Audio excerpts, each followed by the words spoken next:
will take time to come to terms with everything that happened in the Dominion. But time is the one thing we always seem to lack.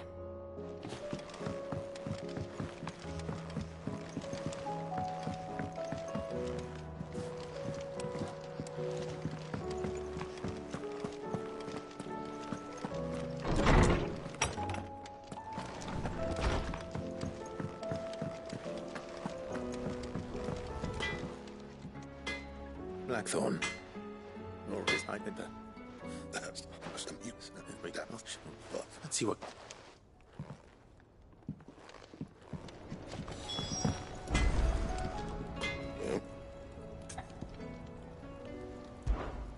What do you want? No scratches, all right?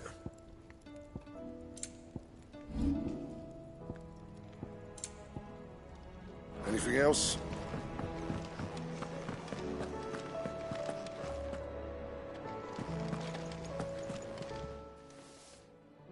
You're looking well, Cap. Nice. Little one, isn't it? It's anorexic.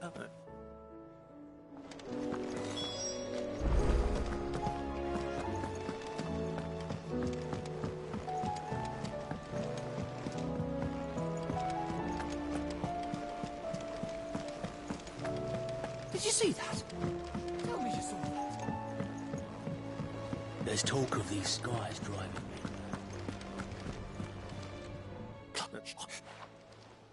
A little. How'd you fancy taking these to... Rocks. Rocks, he says. A little something Sid and I set aside for, and I reckon 15 million. I'm sure. I know. Go. Do you know why I only gave Master Clive here? Because... Because I'd rather Lady Karen killed you. Yes. Well, Don't worry. really? No.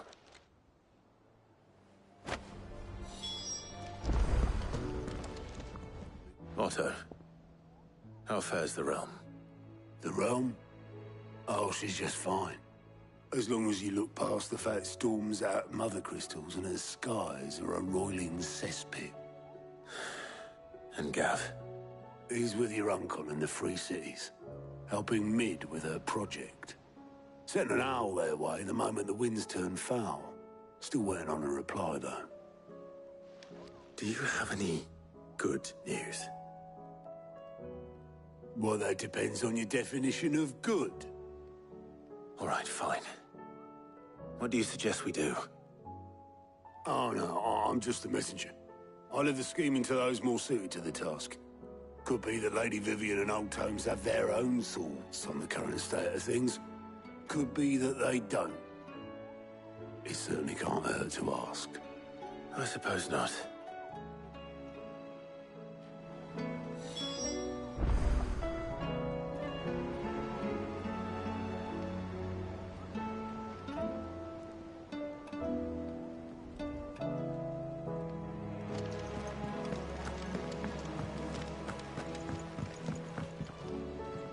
How is it that every one of your little excursions presages some inexplicable catastrophe?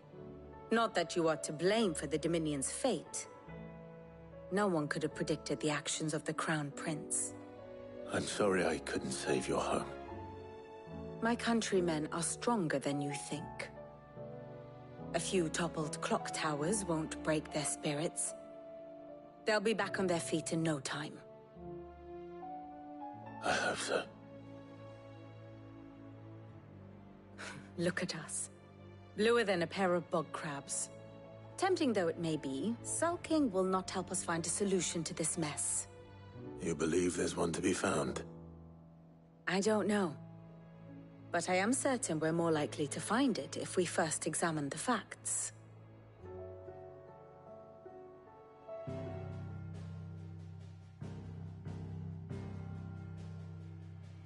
Beneath these darkened skies, fear and confusion reign over Valisthea.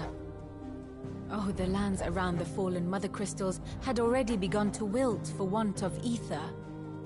But not like this. Crystals that filled wells and fueled furnaces. Now nothing but pretty shards of rock. And those that hang from the people's necks cast nary a glimmer of light to keep the dark at bay. It is only a matter of time before the common folk convince themselves that the end of days is upon us. Yet I fear a swift end is more than we can hope for.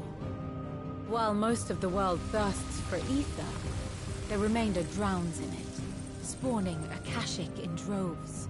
And amidst the hordes of mindless beasts, with magics as like to fail as function, even the strongest nation would falter. Rosaria and the Iron Kingdom teeter on the brink of collapse, while the tragedy in Twinside has all but paralyzed the Holy Empire. Dalmekia fares little better. Rumor has it the ministers fled the capital after the fall of Drake's Fang, leaving their beloved republic to crumble. Waloed, meanwhile, moves in earnest. The Einherjar has been sighted off-storm. The world, in short, is in chaos. It would seem our civilization was nothing but a castle of sand, to be washed away at the whim of the waves.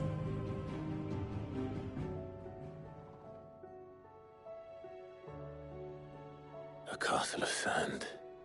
Not my best flourish, but it seemed fitting. The reports I've received are considerably more blunt in their appraisal. Without the protection of their nations, it will fall to the people to defend themselves against those who would take what is theirs. Which is only ever going to end one way. Defending a farmhouse against a band of chocobo thieves is one thing, but pitchforks and palisades will do little to stall an army's advance. Should the King of Waloed deign to invade, there would be none to stop him. None but us.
again?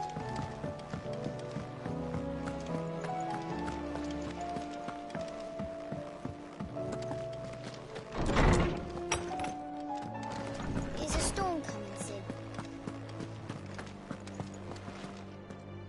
Let me guess. You're here about the skies. Is there anything you don't know, Lawsman? It doesn't take a court astrologer to augur the obvious. As for what has disturbed the heavens, that, I believe, is a question the Fallen might be better placed to answer than I. And on the 6th day did the gods tear the sun from the firmament, visiting darkness upon their prideful sons and daughters. But I dare say you remember your childhood lessons on the sins of Zemeckis only too well. You think they're connected? That Ultima was one of the gods responsible? Well, he has certainly exhibited powers that we mortals would associate with the divine. There is nothing divine about him. But he wouldn't be the first god of whom that could be said, now would he? Yet for all the fairy tales that tell of the sins, there is almost nothing in the way of actual historical accounts. Had I the Journal of Moss the Chronicler, I may have been able to tell you more, but alas, I fear all remaining copies have been lost to time. You will forgive me, I hope? Certainly not. Because there is nothing to forgive. Even without this journal, you've provided us ample wisdom. And we will always be grateful for it. Perhaps Otto will be more inclined to share his thoughts when he hears what the others had to say.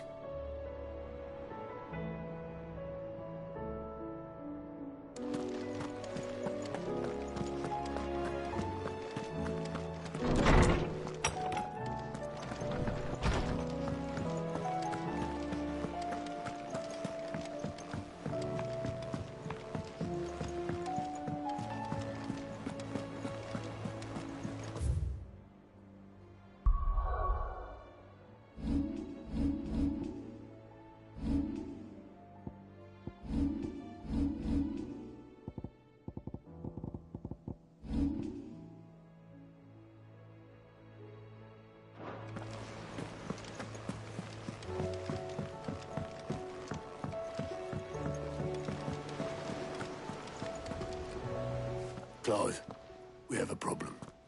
Only one. That would be a first. It would. Actually, there are 3. We had as many owls arrive while you were at the shelves. Martha's got a Akashic out her gates, and talk of monsters roaming the hills outside of Northreach has put the wind up Isabel and her lot. And don't forget Dalimil. Lubor says the village was raided by bandits. When it rains... It fucking pours. The curse breakers are spread thin, taking stock of the damage in the Dominion. And even if I could get word to all of them, I doubt they'd get here in time to make any real difference. Which means there's only 2 people who can. Jill and I. Let them know we're on our way.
Ready, go?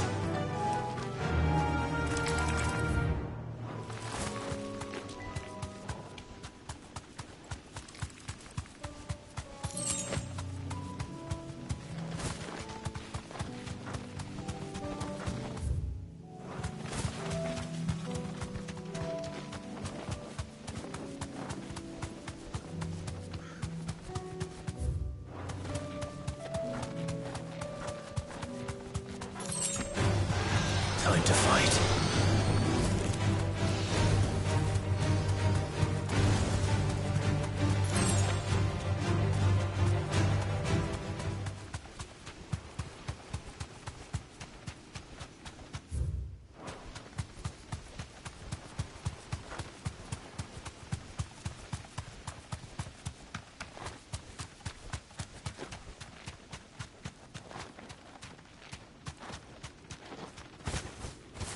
Be safe.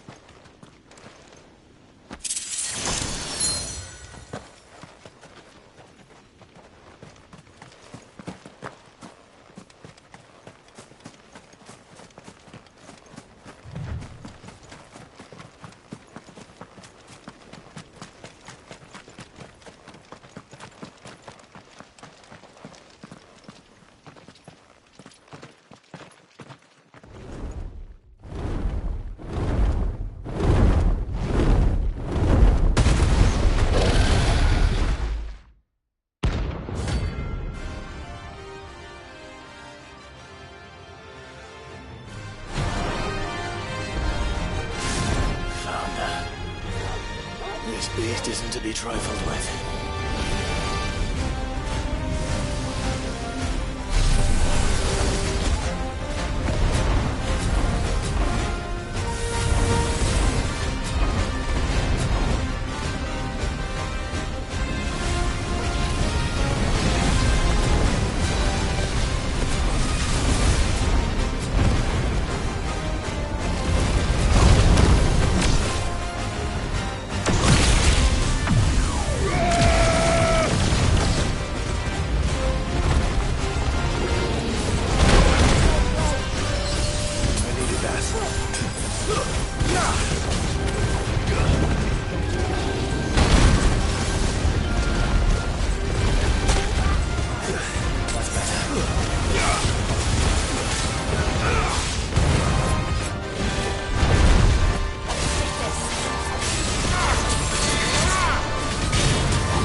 Let's go.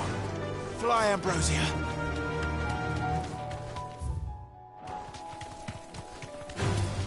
Time to fight.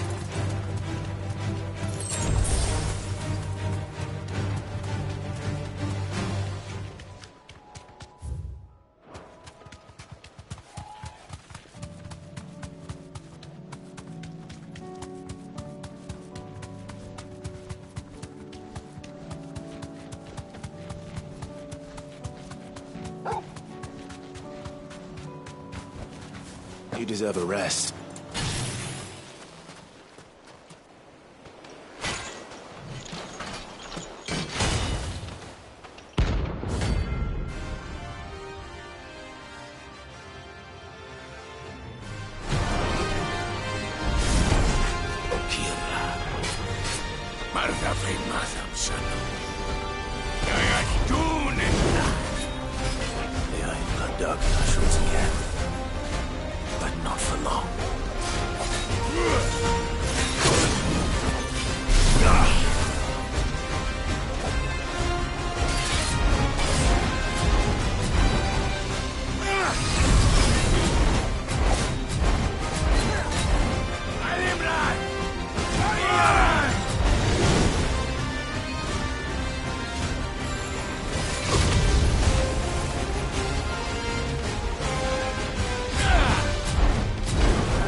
No more vengeance.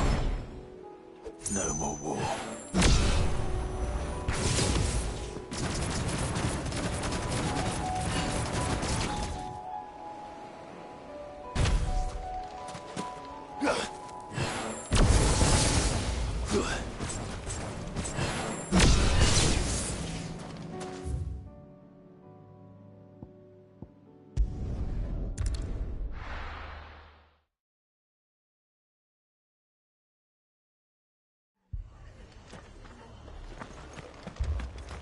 This man's gonna die if we don't get him to a healer.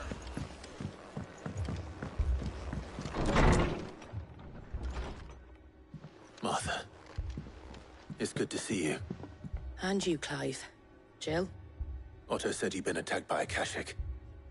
What exactly happened here? Those skies are what happened. Not long after they fell dark, we had our first visit. There were hundreds of them.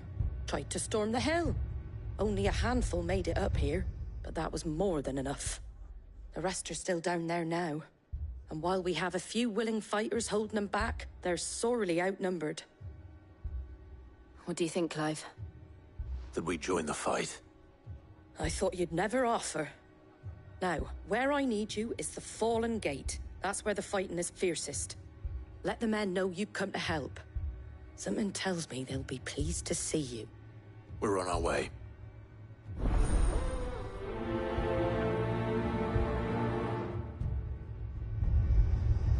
Do you think there are as many as Martha says? More.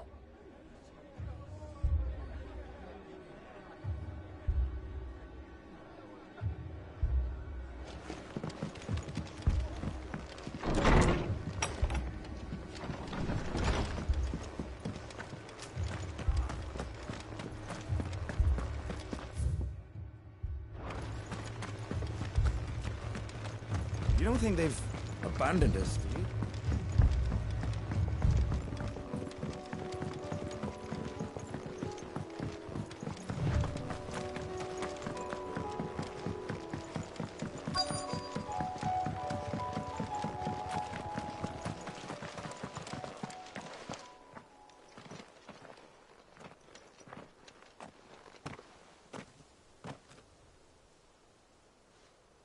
Clive, wounded.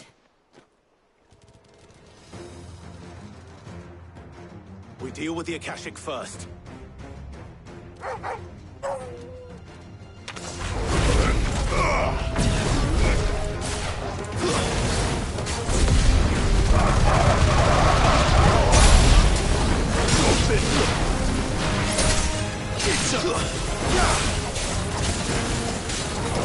Over here!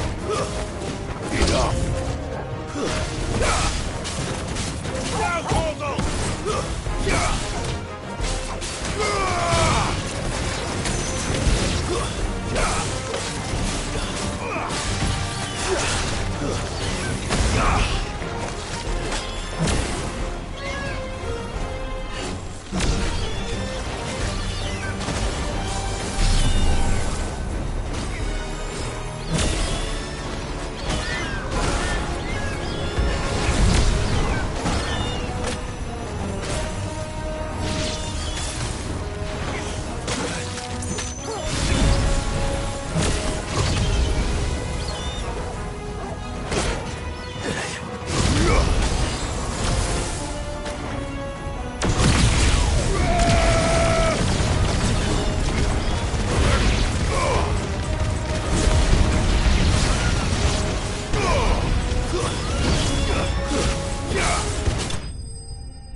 These men don't have the look of hired swords.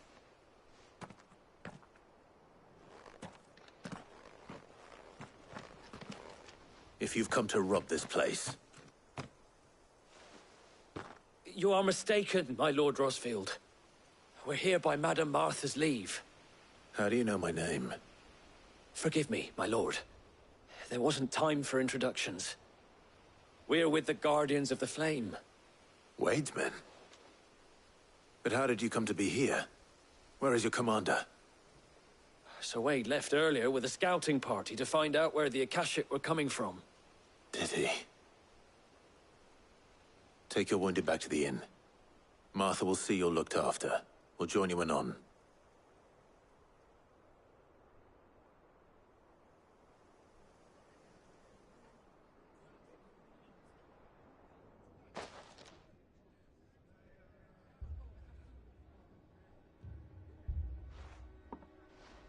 And to think you took them for thieves. A fine reward for holding off the horde, that is. When did Wade and his men arrive? Not long after Rosalith fell. The Guardians asked me to shelter some of them that had lost their homes. They were making ready to leave just as the skies turned, and we agreed it was best we stuck together. Martha! Trouble! The scouting party's almost at the lift, but they got a pack of Akashic snapping at their heels! And they got wounded with them! They're not gonna make it! Damn it all. We'll worry about them, Martha. You look after everyone here. If any can still fight, send them to the lift. I will. You two be safe now.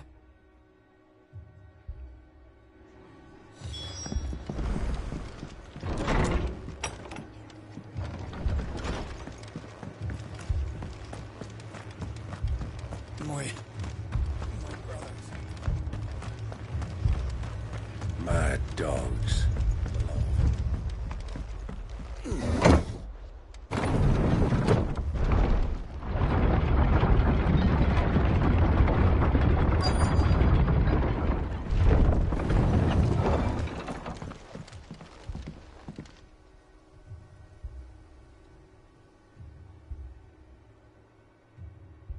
Squire, I need you to get those who can still walk up the lift to Martha's. But what about... I didn't ask, Oscar. Sir. Sir Wade. Lord Rosfield. If you aren't a sight for sore eyes. Martha seemed to think you might need some help. And by the looks of it... We thought we could sneak by them. But we didn't know there would be so many. How could we have? Behind you!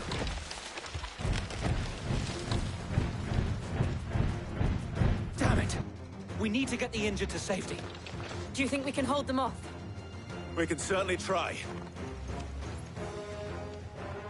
Are you with us, Sir Wade? Always. Then let's do our duty.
It's over. Missed you.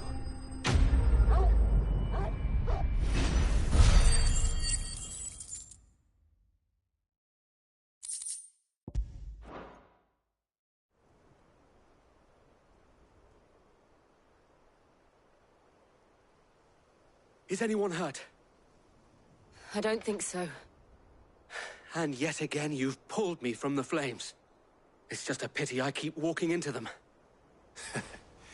You've never been one to shy away from danger, Sir Wade. Like any shield worthy of the name. I see you're all in one piece. Martha! Is something wrong? The lookout saw smoke coming from down Eastpool way.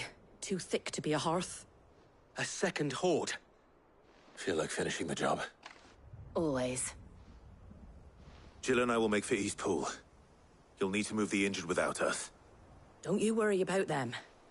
The moment my men are safe, I'll follow. Good luck.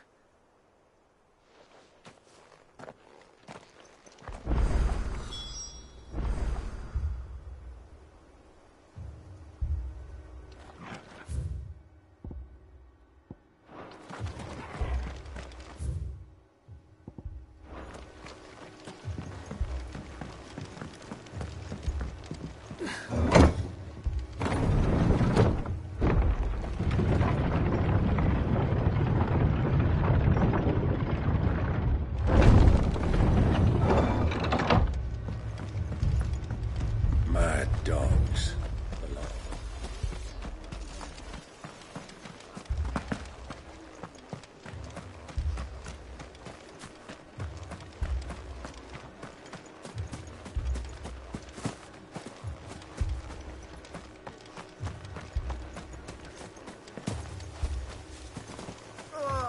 Just watch me.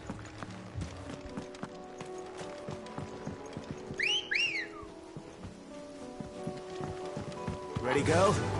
Faster!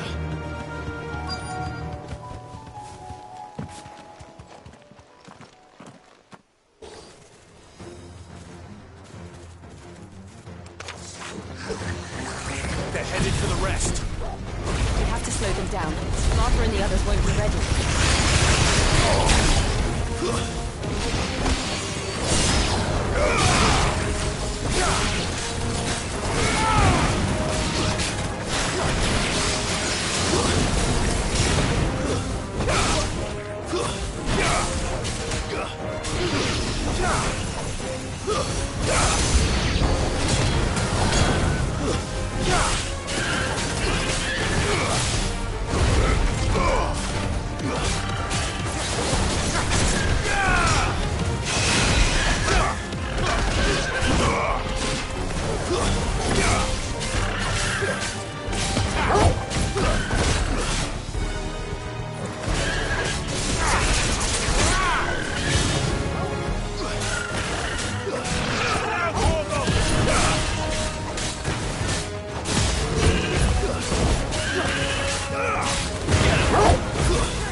Something's coming. Apologies, my lord. Did I miss anything? Only the first round, Sir Wade. Shall we?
see any more?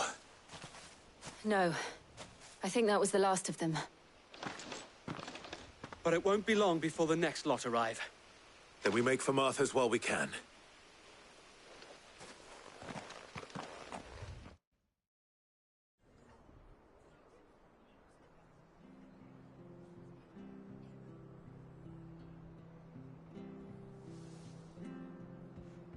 What did you find out there? The same as Sir Wade. Scores of Akashic. Well, wherever they came from, they're gone now. Our lookouts say the lowlands are clear. Hopefully we'll have enough time to lick our wounds. How many of your men were injured? A damn sight less than if you hadn't turned up. Thank you.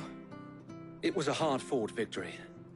But as long as the skies remain dark, I fear the Akashic's numbers are only going to rise. It's not a matter of if the Horde will be back, but when. And whether that's sooner or later, we'll need to be ready. The inn here affords a good view of the land, and is easily defendable. I'd like to make this one of our outposts. What do you say, Martha? You'd have more men to guard the rest. Well, when you put it like that, of course they can stay.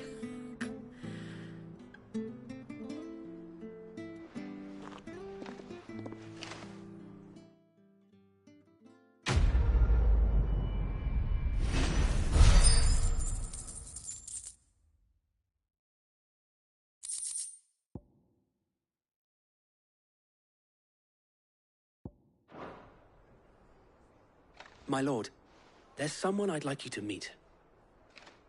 Oscar, over here.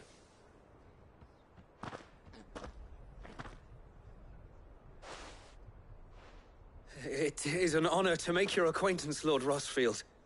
I am Oscar. Oscar of House Murdoch. Murdoch? I wasn't aware the Lord Commander had children. Oh, he didn't. But his brother, my father, did. I am Sir Rodney's nephew. Well, go on, then. It's not for me to ask him. Yes, Sir Wade.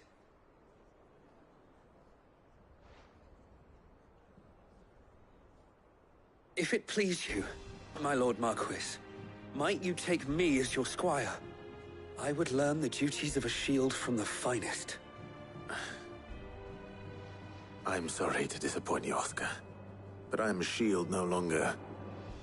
Nor was I ever the finest. And spending time in the company of an outlaw hardly seems a fitting education for one aspiring to take his oaths. My Aunt Hannah once told me that a man is not defined by his title, but what he does in its name. You have accomplished much since taking on the mantle of Cid, winning no little honor in so doing. And I would sooner serve under an honorable outlaw than an unworthy shield. Not that Sir Wade and the other Guardians are... I mean to say that, they're... It's all right. We know what you mean. There is only so much the boy can learn from me, my lord. But a squire... Would that really be so bad? You were a squire once. And I'm certain Sir Rodney would approve.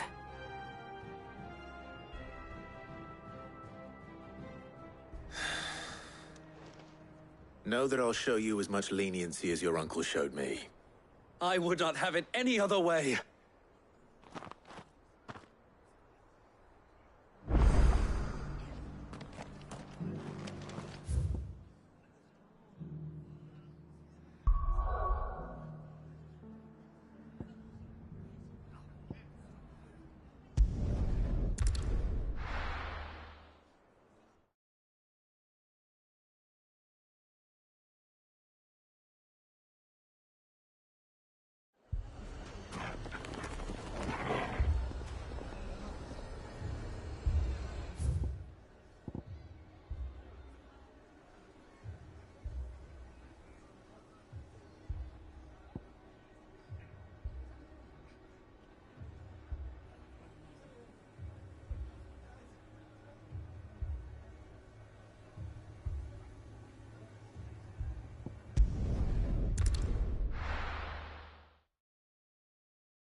Come on.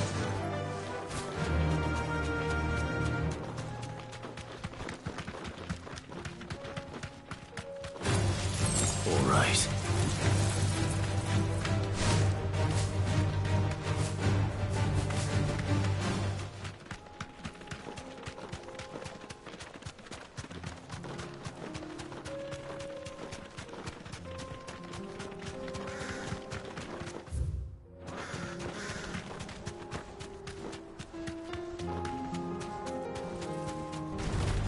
This won't be easy.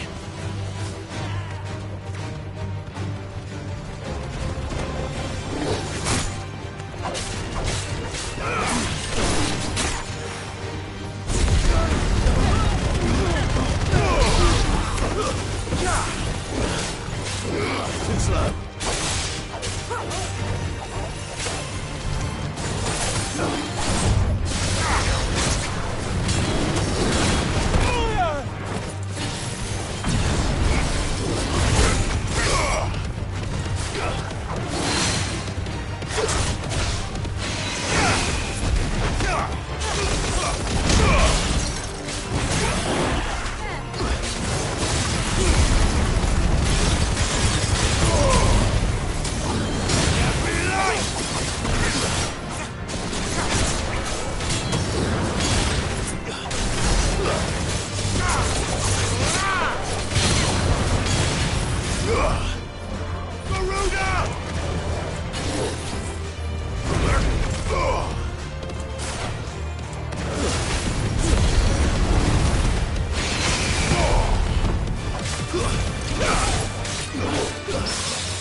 Ready, go?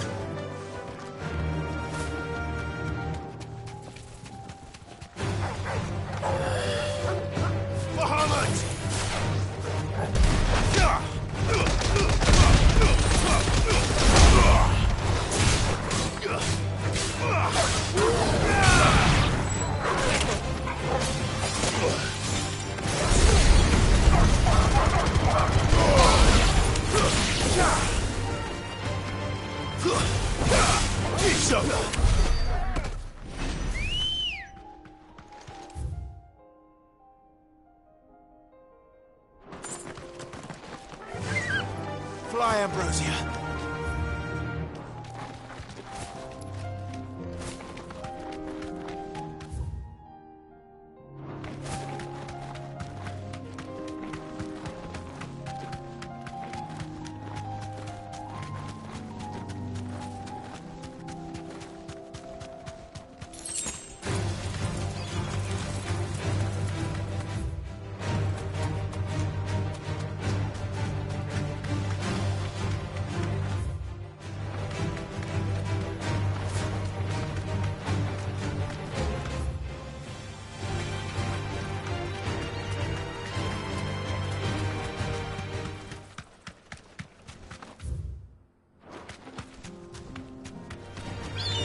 surrounded.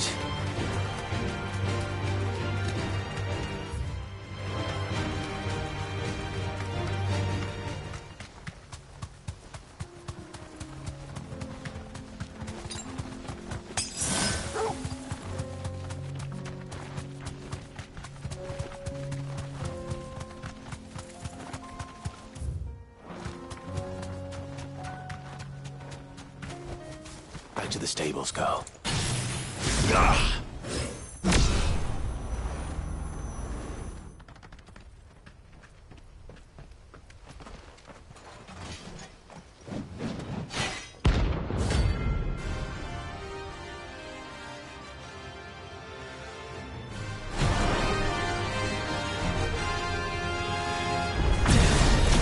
Another god's forsaken soul, eh? Only those who have nothing. Go empty your pockets.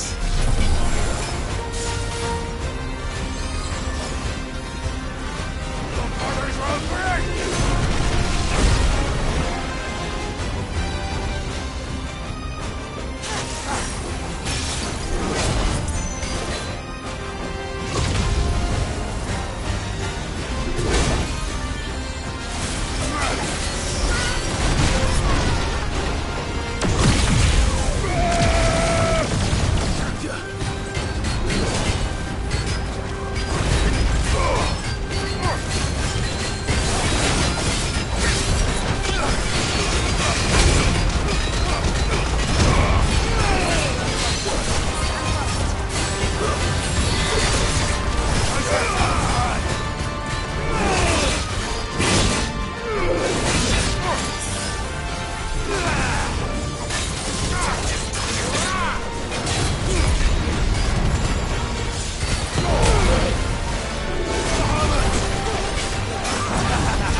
A deserter turned outlaw. More similar than he knew.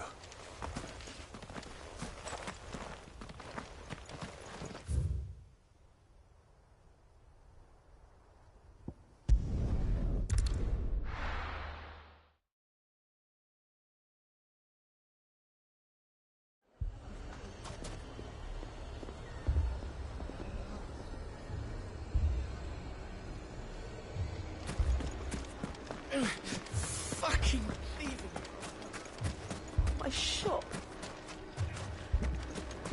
Why would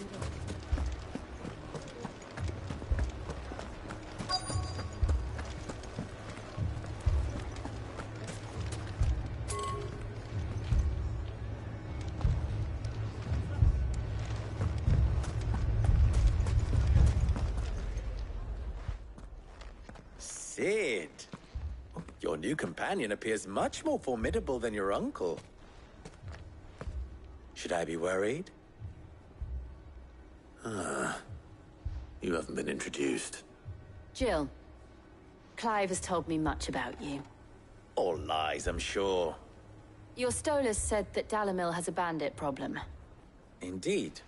Although, you're a little late. They left with our food and guild days ago. Any idea where they went? The desert's a big place. Your guess is as good as mine. But the fact is, I have more immediate concerns. What did you say to me? What did you say? As if by magic. Let's just say we've yet to reach a consensus about how to solve Dalimil's little problem. And at this rate, it won't be the actions of the bandits which prove to be our undoing. It will be our own. I've tried reasoning with the dissenting parties, but even the Desert Hare has limits. Perhaps we could talk to them. What makes you think they'll listen to us?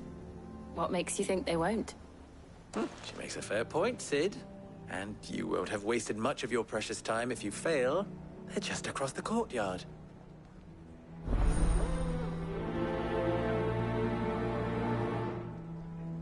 Suppose we just follow the shouting.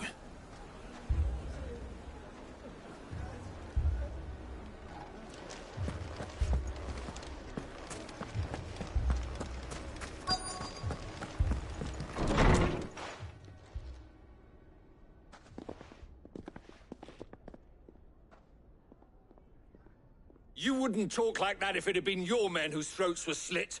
Blood for blood, it's the only way. We hire mercenaries and have them mount the bandits' heads on our walls as a lesson to the rest. And what happens when those mercenaries are slaughtered like your men? Are you going to hire more? We're better off using that coin to buy food and supplies. If we hire mercenaries, the only thing we're buying is the bandits' ire. And you cannot fill empty bellies with that. Do you hear me? But what happens when they come back? Maybe it'll be your throat that's slit. That's enough. Both of you. Any more of this and I'll throw you out myself. Come back when you're ready to talk like adults.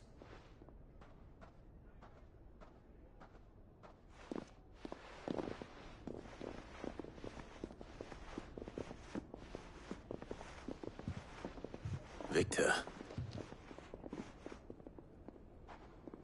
What's he doing here?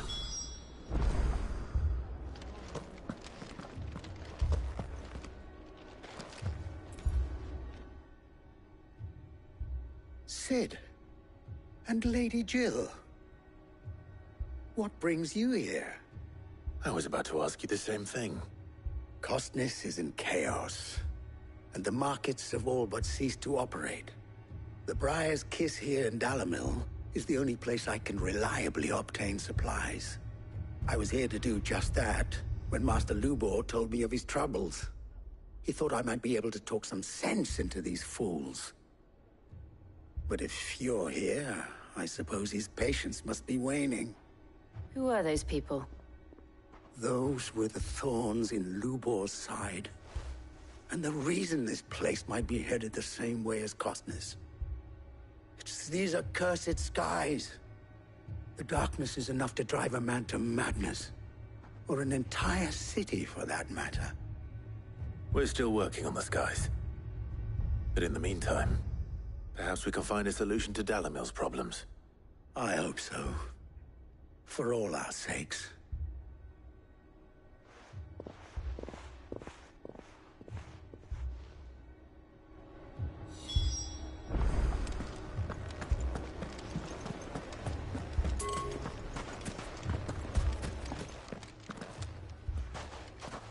So, you see my predicament? What I saw was a room full of people who were angry and afraid. And with good reason by the sound of it. But if left to smolder, that anger and fear could set the entire town alight. My thoughts exactly. What to do? Both sides wish to protect their homes and livelihoods, if only they could agree on how. But as long as they are divided, we are vulnerable. And if there's one thing bandits like, it's an easy target. What would Sid the Outlaw suggest? Well, if it were my namesake, he'd let them choose for themselves, and be on hand to pick up the pieces when it all went wrong. That sounds like a recipe for disaster. A recipe for disaster is precisely what it is. But perhaps that realization would be enough to make them question the ingredients. While it's plain neither Conrad nor Natalie will countenance the other's proposal, it may still be possible to make them doubt their own. Before presenting them with a third option. And that would be? To pool our resources and save the city ourselves. Why fight each other? When all that fear and anger can be directed at the bandits. It appears we have a plan of action. Victor, pay Conrad a visit. See if you can't convince him of his folly. I'll speak with Natalie. As you wish. Your faces are not well known in this town. That may prove useful. Don't worry, Victor and I will do most of the talking. You need only play along. Play along? What he means to say is yes.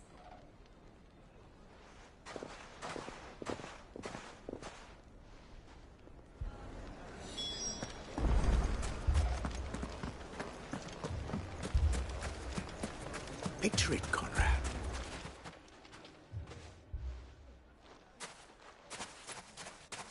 Ah, here she is. The Lady of the Spear herself. Conrad, may I introduce you to Jane, commander of the Red Wings, the oldest mercenary guild in the Free Cities. A pleasure, my lady. The pleasure is all mine. As I told you, I summoned the commander here from Canver to inquire about a contract. Victor says you told him no. That there aren't any men left to hire. Is that true? True as the crystals cracked. Nobles came and claimed every last one worth his salt. And not just from us Red Wings. You know of the 7 high houses. There must be 2 swords assigned each one. Granted, we have a few boys left. If it's boys you're looking for. Well, Conrad, are you saying that Dalamil's finest cannot defend this town better than a gaggle of unblooded striplings? That a band of beardless youths could better avenge the deaths of your brave men than you yourselves? Absolutely not. We'll show those bastards who they're dealing with.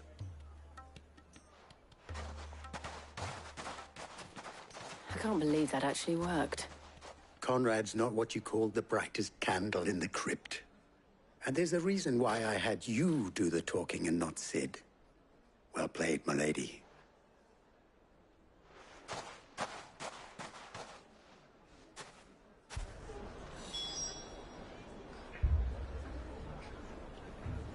Then let us band together and show these brutes that Dalamil is not to be trifled with.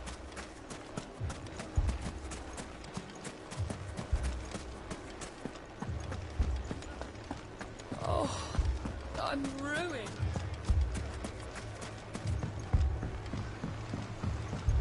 If I had my pickaxe, I would... I mean, it may still be possible to buy something. Ah, here he is now. Natalie, allow me to introduce Lord Underhill of Randalar's prestigious League of Merchants. Lord Underhill. At your service. Underhill? I was just telling the good lady of our conversation, my lord, and how you were lamenting the state of the capital's stores. Lubor says that not only are the granaries almost empty, but that war and the Blight mean this season's harvest won't be enough to fill them for winter. Indeed, certainly that is the case. The nobles in the capital are buying up the city's stocks of barley and wine, driving the prices higher than most commoners can afford. It is only a matter of time before the peasants revolt. It is worse than I thought. If what Lord Underhill says is true, I fear we have little hope of supplementing our stores, meager though they regrettably are. And while I applaud your endeavors to dissuade our more bellicose citizens from seeking vengeance, I sense Conrad is not wrong in his assessment of the bandits' likely return.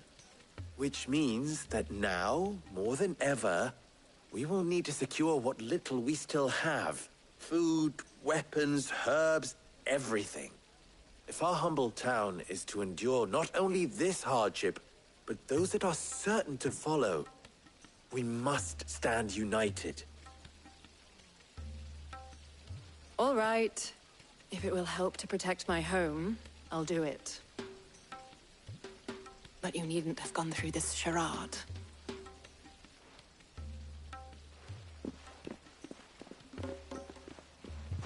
Thank you, Clive. Your performance was nothing if not workmanlike. She saw right through it. I didn't say it was good, merely that it produced the desired effect. Now, my scouts should be returning shortly. Meet me back at the Briar's Kiss, and we shall see what we face.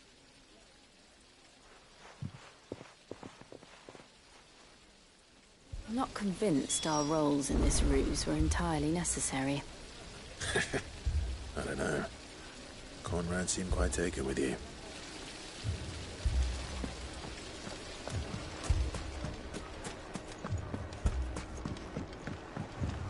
Mummy, I'm scared. What a shock.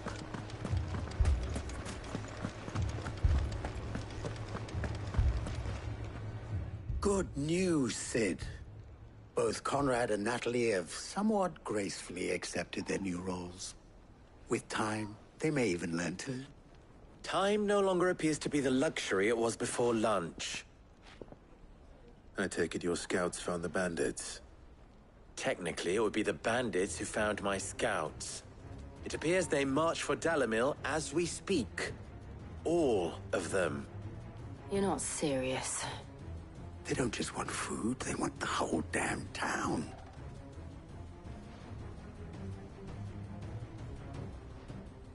I have a favor to ask. I'm told the bandits march in two groups, one from the south and one from the desert, in a move doubtless intended to stretch our already gossamer-thin defenses. Very well. Jill and I will meet those from the desert. But what of the rest? The rest, my friend, the city shall fight. Together. The stakes, I concede, are high. But if this does not unite Dalamil, nothing will. That is a lot of faith to put into those who had their hands around each other's throats but a moment ago.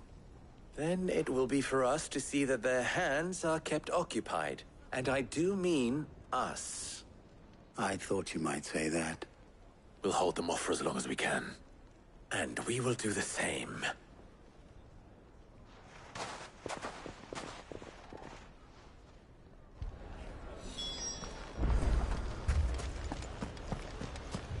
People take notice of wealthy men. Shouldn't be too hard to track down Karen's collector.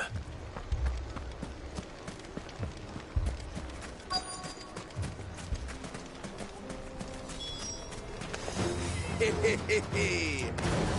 women Vulcan touch I'll take that one. He's all yours.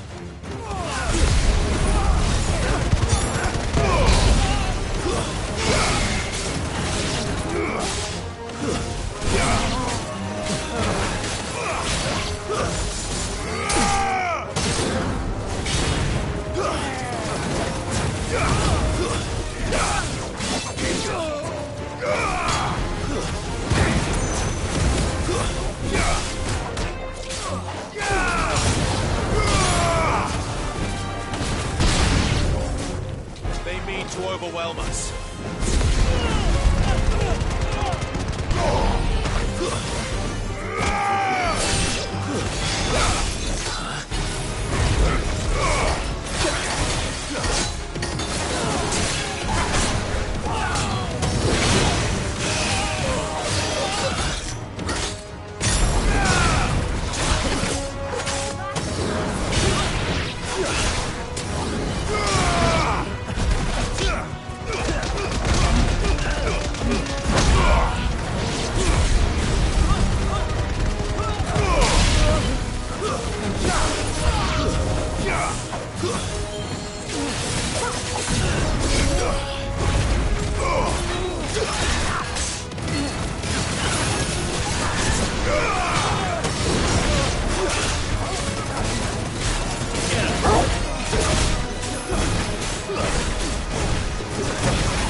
The townspeople. Could they have held out? I don't hear any fighting. What do you think? That we should hurry.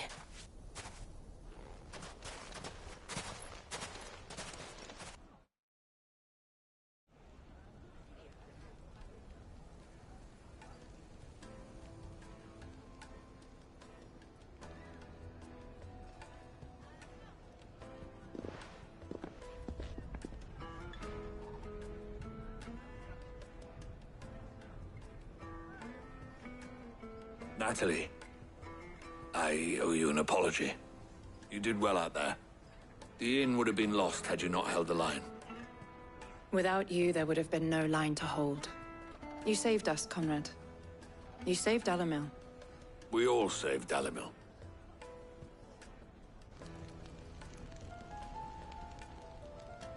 Conrad seems to have had a change of heart. I'd say they both have. I take it from your presence that our visitors from the desert won't be joining us either. Pity. The plan worked, Sid. Granted, it only took an army of bloodthirsty bandits at our gate. Come now, Victor. Why quibble over the details? We are united, and that is all that matters. As for you, Sid, you fight considerably better than you act. I'll take that as a compliment.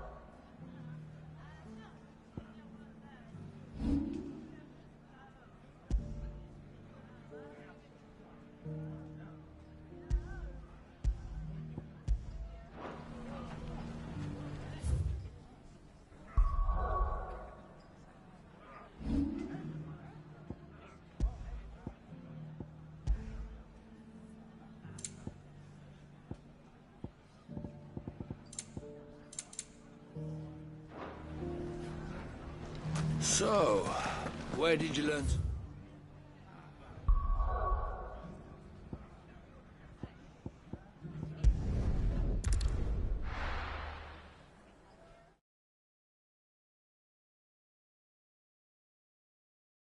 First we find Isabel.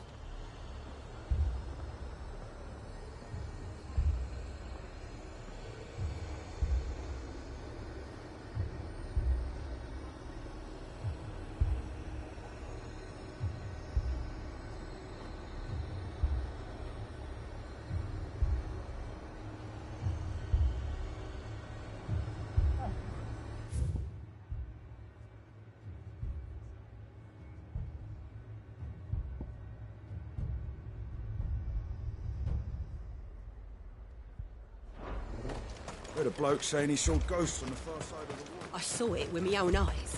The whole of Oregon.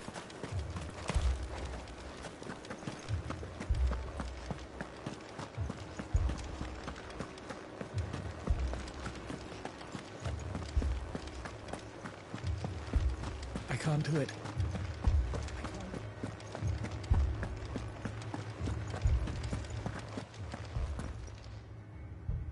My lord. Milady. We received the dame's message. There have been sightings of strange creatures, I understand. With the blue eyes. Yes. Like a Kashik, but different. They've taken so many. I've lost count.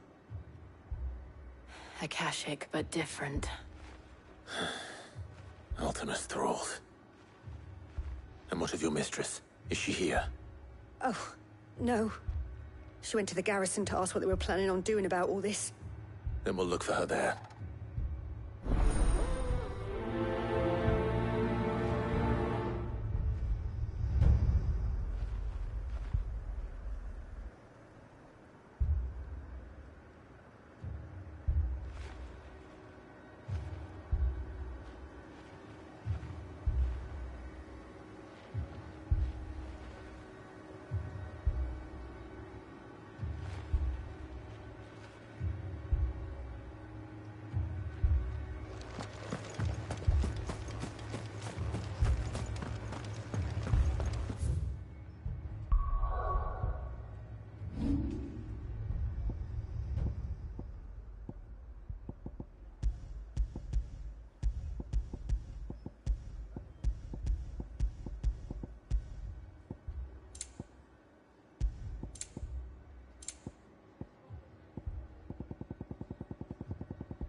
You heard what happened. 4 left for more on the captain's orders.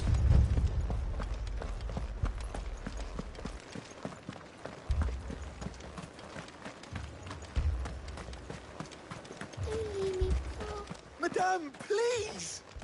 Half the garrison's been slaughtered by those things. We lost the captain this very morning. We've tried requesting reinforcements, but there's been no word from the capital or the Dominion in days! What more would you have us do? I would have you do your duty. Those at the Vale look to me for protection. and protect them I shall. Because they are my charges, and that is my duty. In case you have forgotten, the people of this town are your charges. But more than that, they are your people. Your sisters, your brothers, your lovers. So you have a choice. Lay down your sword and watch as they are slaughtered, or take it up and do what is right. She speaks the truth, you know. This here, it's all we have. It's all that's left. What we have left is our lives! Do you really want us to lose them as well? Not if we don't have to. Look, there's a cask under the captain's bunk. Let's talk about this over a drink, eh? I'm listening. I'll have a word with him.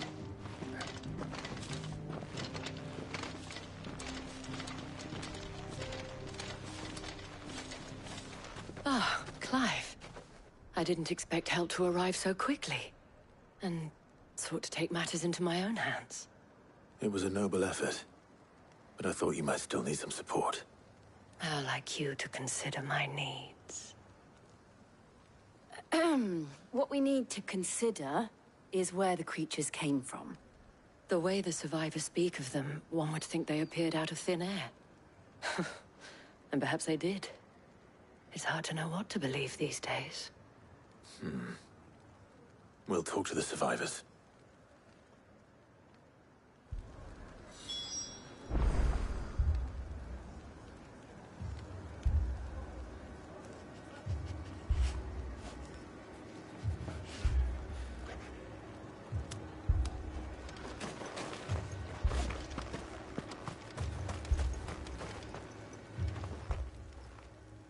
You're a pikeman, yes? What happened? I've got family in Moor. I heard the flood was spreading, so I went to see if they were all right. And a pack of them glowing things found me in the meadow. I ran for my life. I never did get to the village. Leave that to us. My family. They're still in the capital. I'm sorry, darling. I truly am. It's all right.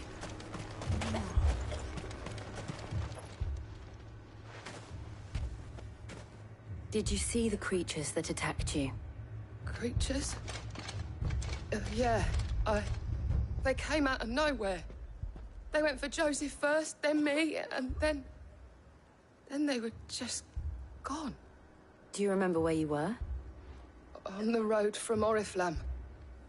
We just passed Moor when... Where's my Joseph? It's all right. Just rest now. At least we have an idea of where the thralls might be now. We should head for more.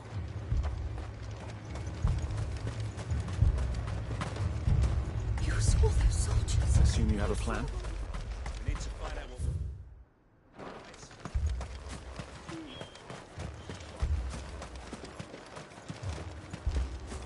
It was all they could do to escape. They just left the bodies there in the flood.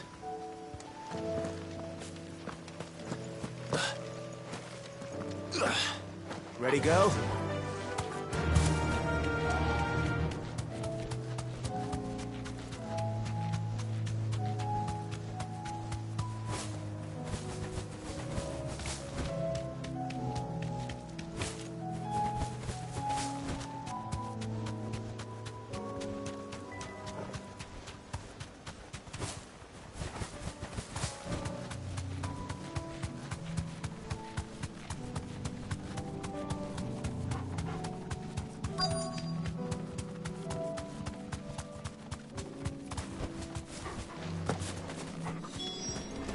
Clive, look! I see them. With me!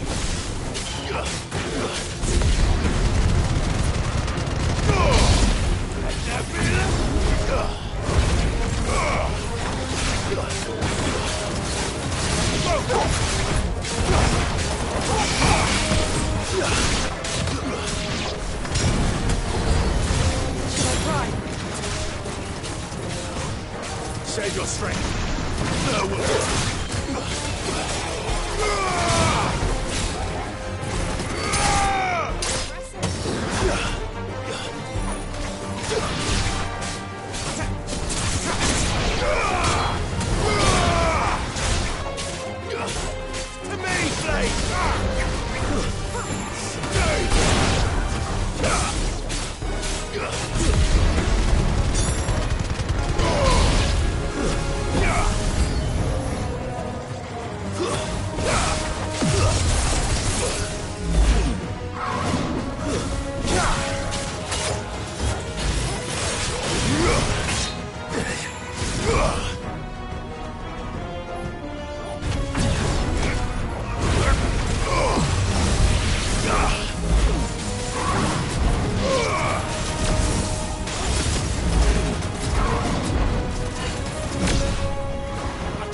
Do you think there are more? There are always more. But I'd say we've done what we can for the time being. Then we should let Isabel know.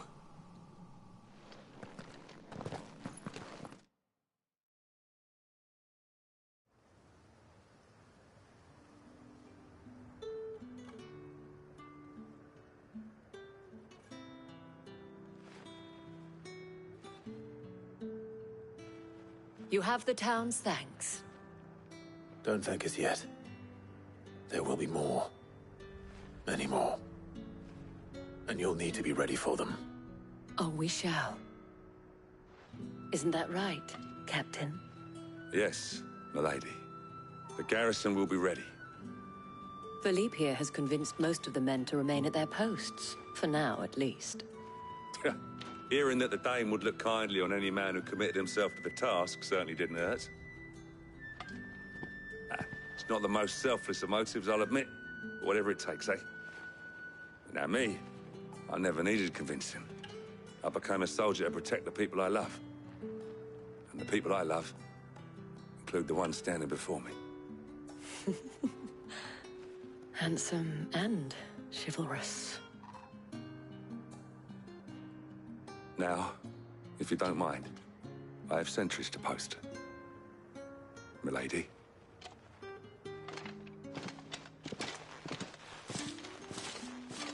Lest you wonder, I'm not foolish enough to believe that this has solved all of my problems. But it has solved one, and that's one fewer than I had this morning. Thank you again, Clive.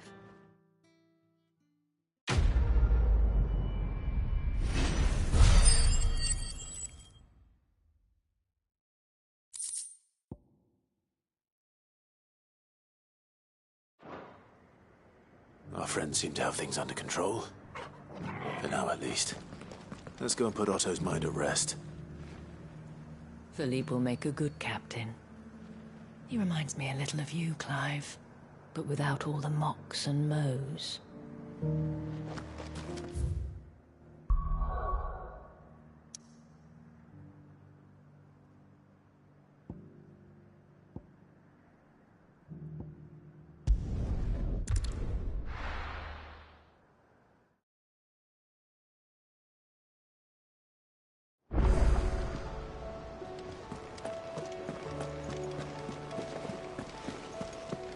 Did you see that? Tell me you saw that.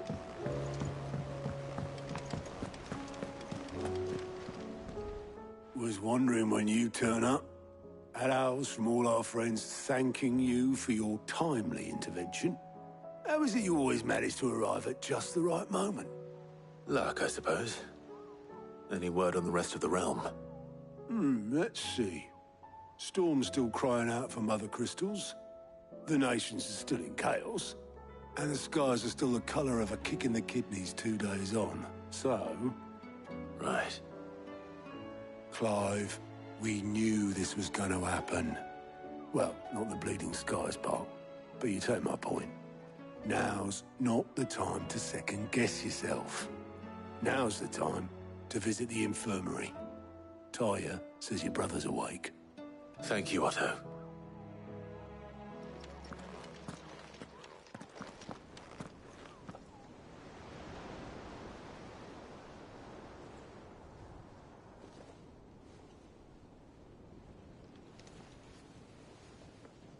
So it was not Sylvester, but Olivier who served as Ultima's puppet. And when Dion learned of this, he sought to slay the fiend.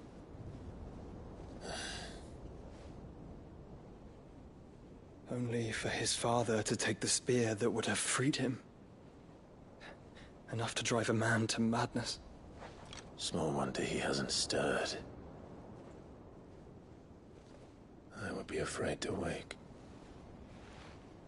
Had I but reached out to him sooner, warned him of the threat Ultima posed.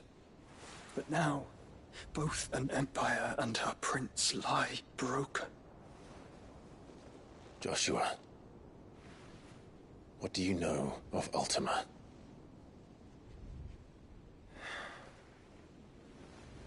Very little, I'm afraid. Despite my best efforts. 18 years ago, as I lay buried beneath the rubble of Phoenix Gate. 'Twas not death who came for me, but another. And it was while in my rescuer's care I first heard of Ultima. I've been chasing his shadow ever since. Ultima is driven by some deep, dark purpose, and for whatever reason, it would seem you are crucial to his designs. He will stop at nothing to have you, even if that means toppling an empire. But why me? What possible use could I be to such a creature? That is one of many answers that have eluded me. Yet, I am certain of this. It is not mere chance. You were chosen for a reason.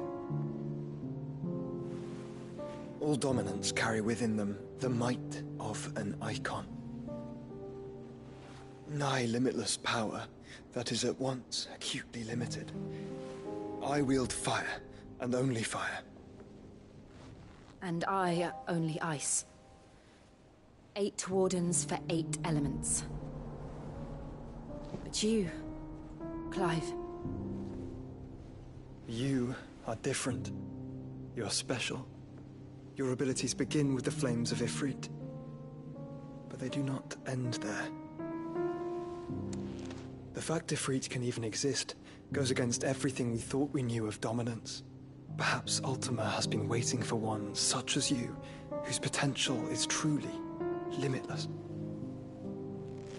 I've encountered that thing several times now. If it or he, as you say, needs me, why hasn't he claimed me as he did the boy? Were I to hazard a guess, I'd say the two of you are somehow incompatible. His mind not properly attuned to your body. His mind? Mind, awareness, spirit, call it what you wish. But I believe Ultima to be an embodiment of the concept. This is why I struggle and fail to contain him here inside me. I'm sorry. Inside you? With every setting sun, I feel my strength wane. And though the Phoenix's flames mend the prison I have made for Ultima, they do so at a cost. We must find a means to bring an end to him before I meet my own. What were you thinking? It was that or let him take Clive. And I've always had a soft spot for my brother. But that doesn't mean you should sacrifice yourself to save me.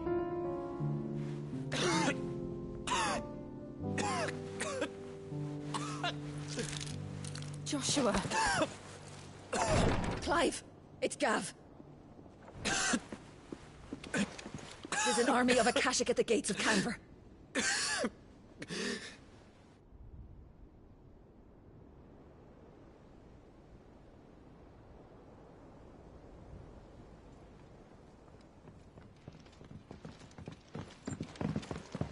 Well, what's the short of it? It's all Tyre told you. The capital of the Free Cities is under siege by an army of monstrosities. The city guard are doing their best to stem the tide, but numbers ain't on their side. What of Lord Byron and Mid? Were they able to escape? No, but they're all right for now. They're hiding with Gav at midship. We have to get them out of there. And we shall. Otto, prepare a Stolas. Tell Gav to stay exactly where he is. Understood. Vivian, what's the swiftest route to the Free Cities? That sounds like a question for the map.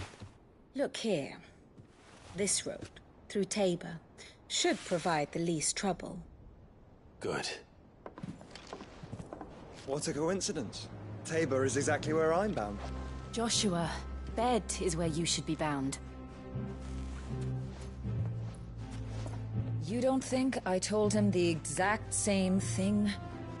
Were Tyre not such a talented healer, I would surely have been inclined to agree.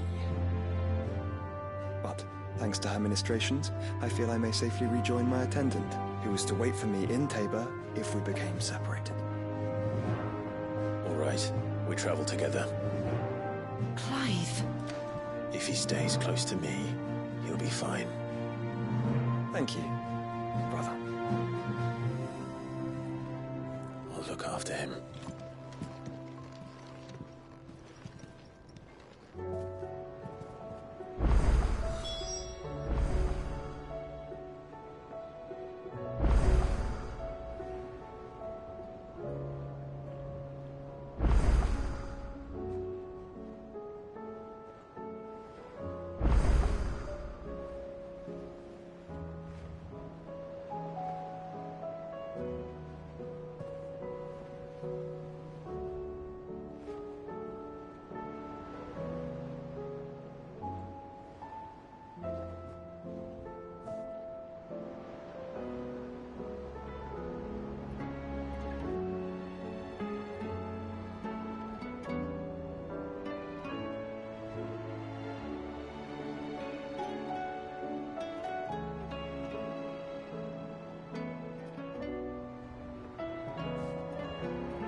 My attendant was with me in the Dominion before I primed. She would have watched the battle unfold and witnessed its outcome. I trust you'll be waiting for me in Tabor, where I can finally introduce you. You know how I feel about this, but your brother's stubbornness knows no bounds. I'm starting to think it runs in the family. Taya's right. Your brother is in no condition to travel. That's all I'll say on the matter. It's Mid, Gav, and your uncle we should be thinking about now.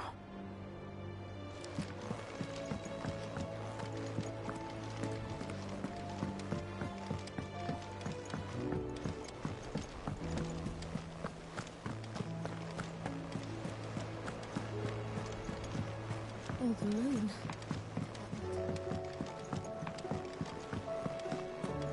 It seems the hideaway's lost its... Here, you put me in this situation, Clive. You can bloody well get me out of it. I need a hand with a recipe. Are you sure it's me you're looking for? I'm not much of a cook. I'm all the cook will be needing, thank you very much. What I want from you is a little of your time, right? Oh, and perhaps your sword. You remember Ivan's stew, right? Well, despite the look of the thing, and that awful stench, people wolf it down. So I thought I'd try making one of these supposed masterpieces myself. Had a peek at the book and gave it a go, but, well... It wasn't as straightforward as you'd hoped. Ivan had the same problem. Yeah, but this is my blooming kitchen, and I will not be outdone. So if you don't want to be seen as playing favourites, I suggest you lend me a hand. I've never been one to play favourites, Molly. And I would be only too happy to lend you a hand. So, what's on the menu this time? A fried mortress of skyworm. That's one heck of a name, innit? Recipe seemed easy enough to an old hand like myself. Thought I'd followed it to a T. Only, turns out skyworm livers and drake's mint are not what I thought they were. At least I hope they're not, given the rancid mess they made. Ivan said the recipes in the culinary pilgrimage date back centuries. Who's to say the ingredients even exist anymore? Wow. That's a question for a scholar, wouldn't you say? Perhaps you know of one? Kindly old fella who haunts the shelves, maybe? Fine. I'll go and speak to Harpocrates. Perhaps he'll know something. And if he does, I'll see if I can find your ingredients for you. You do that. Lest we forget, you've got a reputation to uphold.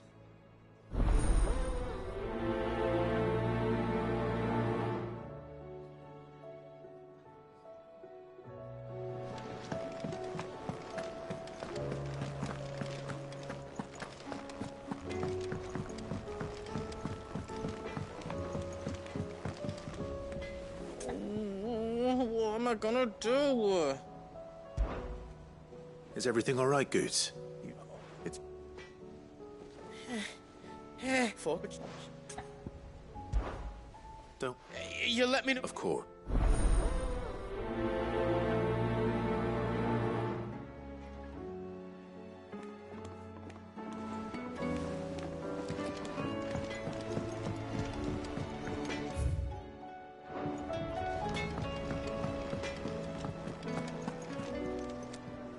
Lady Karen. How's business? Not nearly as foul as the weather. You're doing good trade, then? Both in and out of the hideaway? Can't complain. Wait. What exactly are you getting at? Not once in 5 long years do you pay my affairs half a care, but here you are today, raking me over the coals like a bloody popoto? Just asking. Out of interest. All right. I'm here because I was told that certain rumors have been circulating. About you selling weapons to brigands. Oh. Are you? And who was it who knows me so well as to tell tales of my evil exploits? I didn't exactly hear firsthand. All I know is that someone in Dalamil has been spreading word to that effect. And what? You believe it? You think I'm profiting off the blood of innocence, do you? Look, I've done things I'm not proud of. Might be there were a time when I turned a blind eye to the wretchedness of the world so I could line my pocket. But that woman is no more. And you'd know that if you'd ever paid the slightest bit of notice. You're right, Lady Karen. I apologize. It was wrong of me to doubt you. Aye, it was. Now, I reckon you've got better things to do than pointing your do-gooding finger at a poor old woman. Of course. Good day.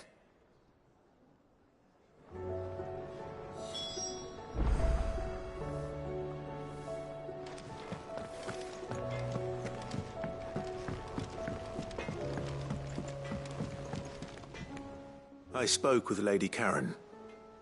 What did she say? That the rumors were unfounded, and that I was a fool for thinking they might hold any truth, along with some other things that made her feelings clear. And while it sounds like she may have done things she regretted in her past, she says those days are behind her. Oh, well, that's good. I knew Nan wasn't caught up in out bad. But why would people say she was? What did she ever do to them? It's not right. No, it's not. But people do things for all sorts of reasons. Perhaps we'll never know. Well, I'm going to find out. That trader, he said they were all talking about her in Dalamil. So that's where I'm going. I'll find someone who'll tell me, you'll see. Are you sure that's wise? Whoever's spreading these rumors means Karen ill. Oh, right. But that's why you'll be coming with me, isn't it, Clive? I suppose it is.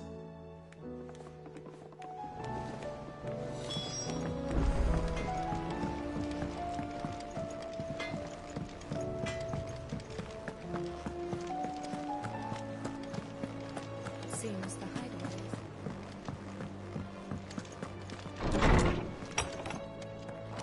Is a storm coming, Sid?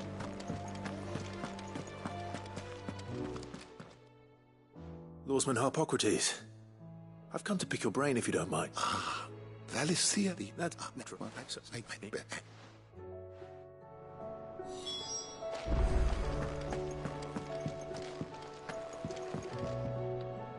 Sid, perhaps you can help. I can certainly try. It's not who, but what. I borrowed them to teach the little ones about. My first thought was that they'd taken them, which almost certainly means they... Perhaps a visit from Sid. I don't like to... They...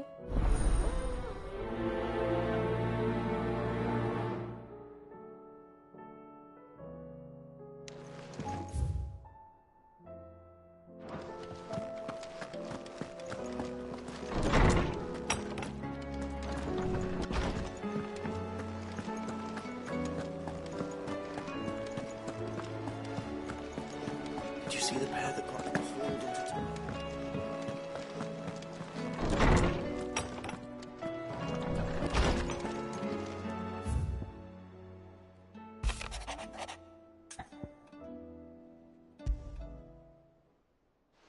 Rutherford.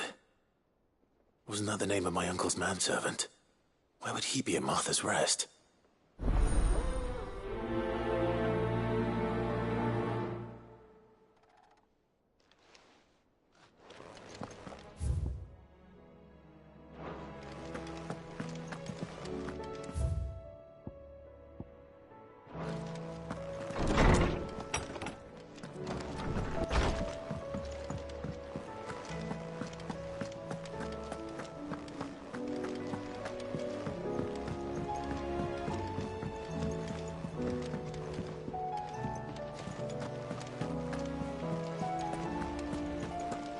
Did you see that? Tell me you saw that.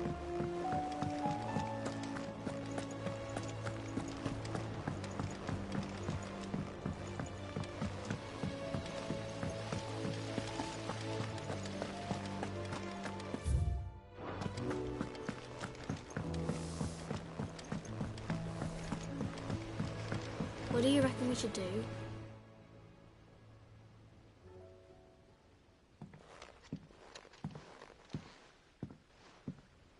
Sid!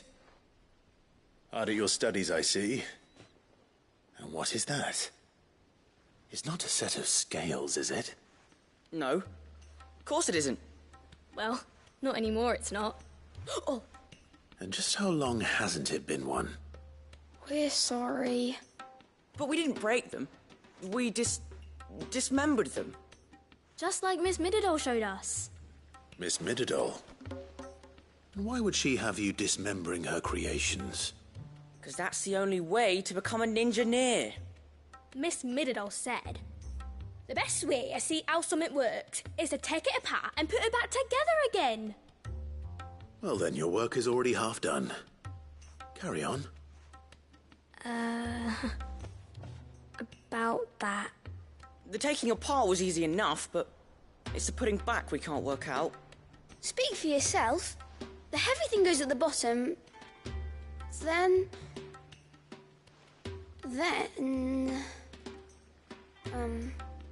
You three need to learn to take responsibility for your actions. So let's have a look at these parts with fresh eyes, shall we?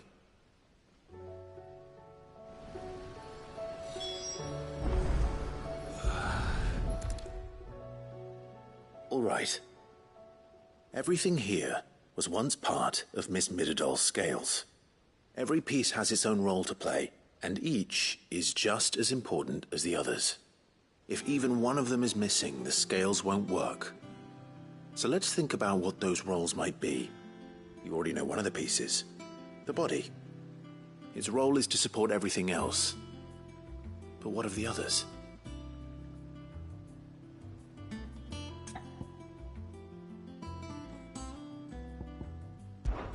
This tiny piece is what's called a cogwheel, or gear. Have you ever seen one before? I have. Miss Mididol's dungeon is full of them. Most are on the floor. She puts them in all her inventions. They spin round and round and round and round and... That's right. They're very useful when you want to make things move. Do you remember if there was anything on the scales that moved? I remember the arm moved when I tried weighing an apple. And then somebody ate it. It's not my fault. You shouldn't have tried weighing it before lunch. We know what part's supposed to move and how it's supposed to move. So, let's put the pieces together first, see what doesn't move, and then stick the cogwheel to that. Not a bad idea. You see? It's not so difficult.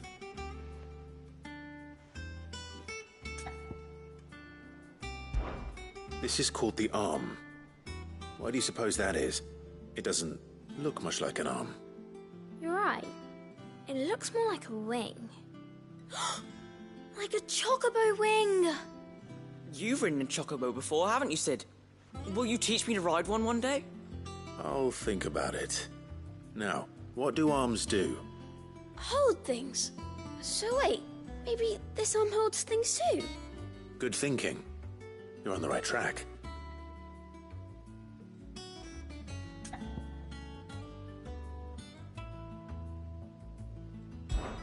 These round parts are called the pans. You all know what a pan is, don't you? I do.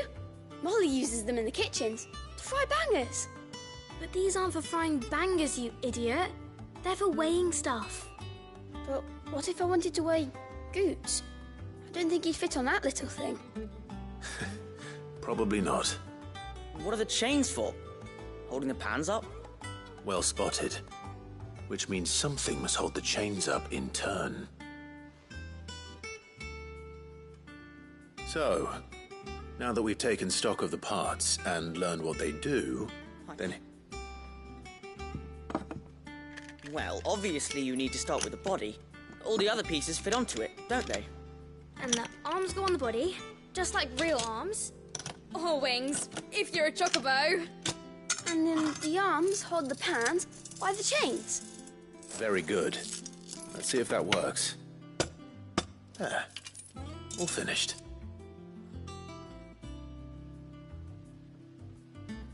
Yes! We did it!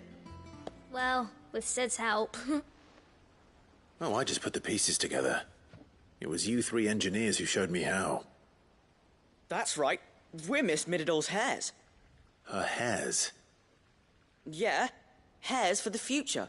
She's showing us her secrets now, so we can help out the hideaway when we're older. What do you think, Sid? Are we almost ready? With a little more help from Miss Mididol and Miss Shirley, I'd say it won't be long at all. You hear that? It won't be long. Until then, though, do try to be honest with Miss Shirley.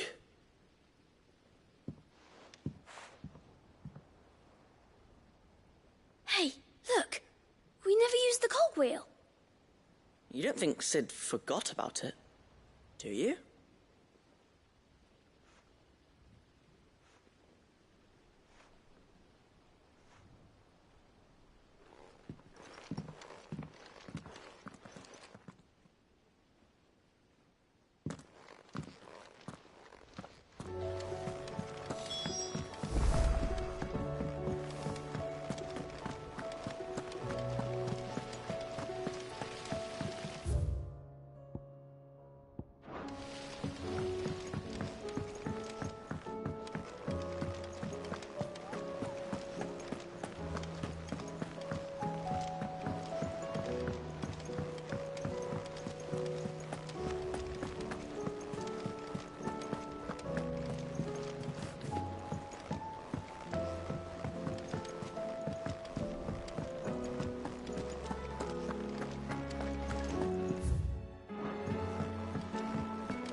There's a storm coming, Sid.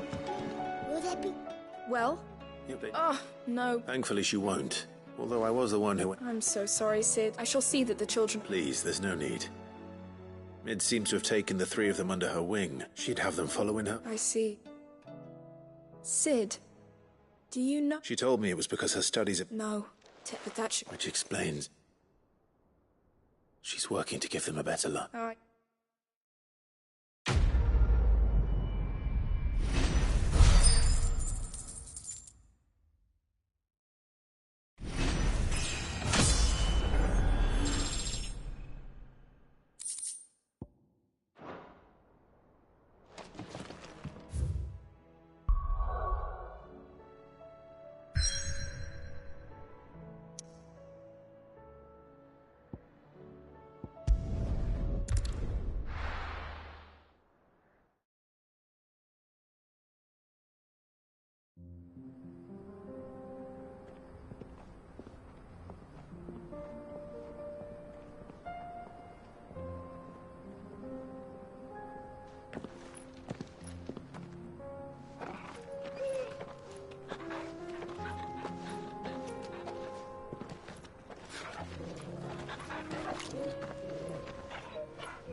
It's like a dream.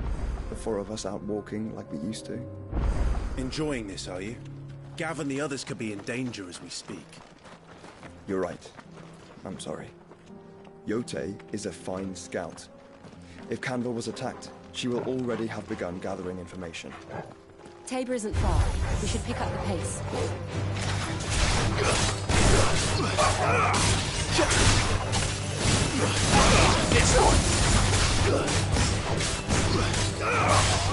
Yours, Torgal.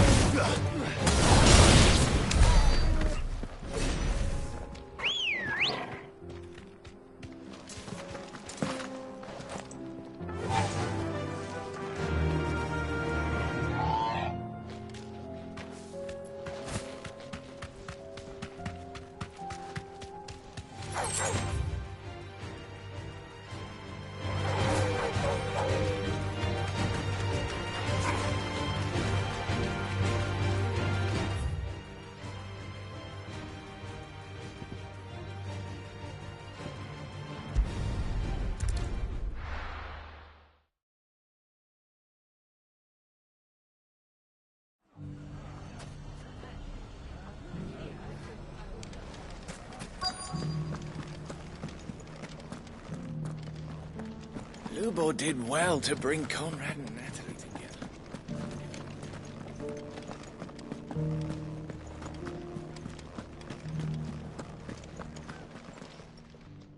My reputation will be ruined! Ruined! Calm yourself, Lord Ignac, I beg of you, before you do yourself a mischief. Pardon the intrusion, but... Out! Get out! I paid for these rooms so I wouldn't be disturbed. Leave me be! Please, allow me to apologize. His lordship is going through a difficult time, and he's never been fond of guests arriving unannounced. Radim! Get rid of the filthy oaf this instant! Very good, Lord Ignac. Would you mind stepping outside for a moment?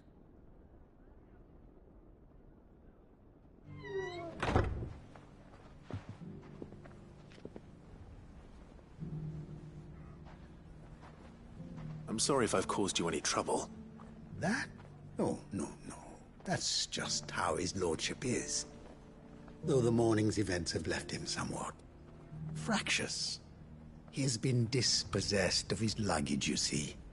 The thieves also made away with a considerable amount of coin. Coin the innkeeper will soon be keen to collect. I don't suppose a certain blade was among the stolen items. A single-edged sword. It was purchased from a merchant friend of mine. Ah, you know Lady Karen. Yes, I'm afraid it was. Then I'll retrieve Lord Ignac's luggage. But I have one condition. You have but to state it. You are welcome to anything that is within my power to grant. I want an audience with Lord Ignac. A few minutes should be enough. Then I'll be on my way. A condition I would be a fool to refuse. Of course, you shall have your audience. I don't suppose you saw where the thieves went? I did not, no. Though some discreet inquiries made on his lordship's behalf mean that I know where you might find them. The bandit's bed. Every ill-gotten coin in Dalamil is said to pass through that disreputable corner of the Valcroy. And that's where I'm heading. I shall speak to Lord Ignac in your absence, and arrange for an audience upon your triumphant return. That will be very kind of you. Farewell, and best of luck.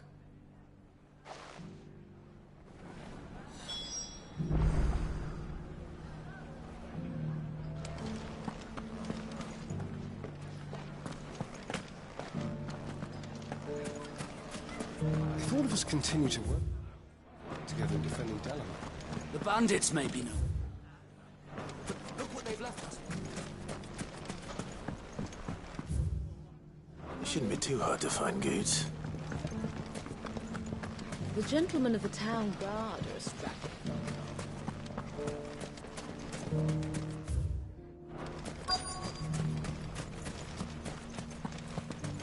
Could be I know something more. Clive, listen! I found someone who says he's heard the rumours about Nan. Have you? Go on. Tell him what you told me. All right. It's like I said. A wizened old crone by the name of Karen's been selling steel to whoever will pay her price, be they knight or knave. Says the more swords and spears she puts in people's hands, the more war they'll wage. And the more war being waged, the more call for swords and spears. And who will they all turn to keep them in steel? Why, the good Reaper herself. And you've seen this Reaper at work? Aye, it just so happens I have. You'll find her right here plying her trade most days. Here in Delamil? Where exactly? She has a stall here in the market, but if you're not the patient type, you can probably find her at her storehouse on the edge of town. But it'd be a bolder man than me that braved that particular nest of vipers. Feeling bold, traveler? I hope so, for your sake. Now, if that's all, I have places to be. Sorry to have kept you. You don't think Nan's the Reaper, do you? Not unless she's discovered the secret of how to be in two places at once. Eh? What do you mean? Lady Karen hasn't left the hideaway in weeks. So who has been running this stall he spoke of? Good question. I'll go and have a look. And I'll visit this storehouse on the edge of town. All right, but be careful, Clive. You too, Goots.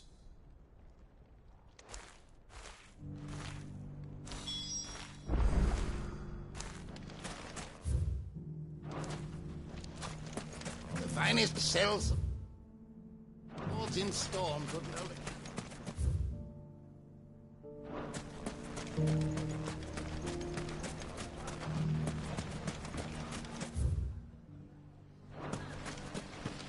The gentlemen of the town guard are established.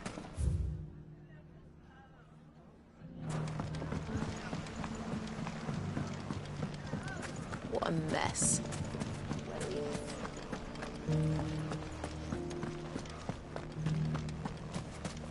You fought very bravely. The safety of the town is in our hands.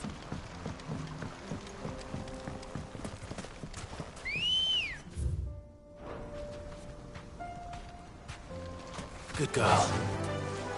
Fly, Ambrosia.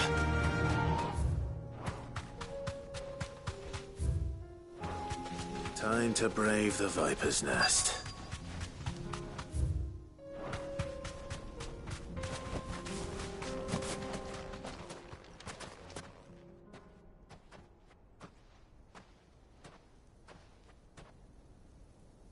Just you, is it? Thought I might have laid it on a bit thick. It was a fairly unconvincing tale. So, what now? That's up to you. Die a slow death, or a quick one. Boys, he's all yours. But that sword is mine.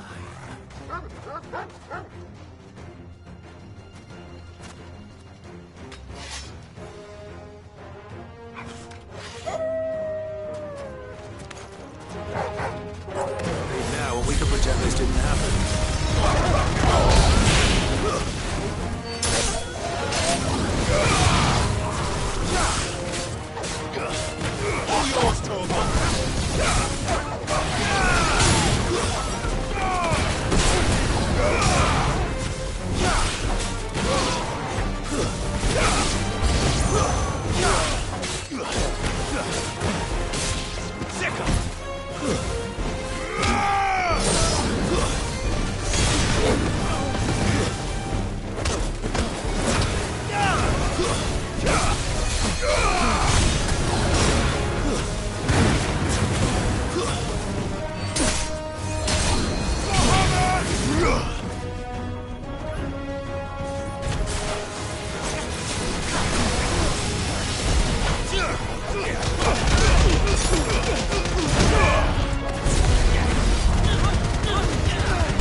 done it now.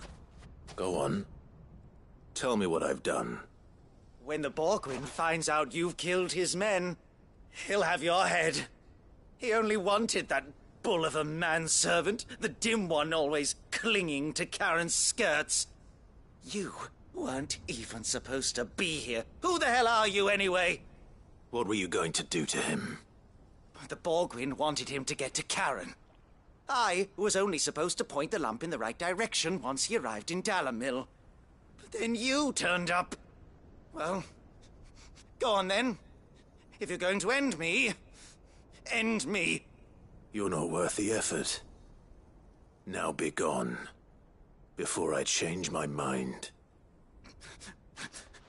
Fucking coward! I need to find Goods. Right now.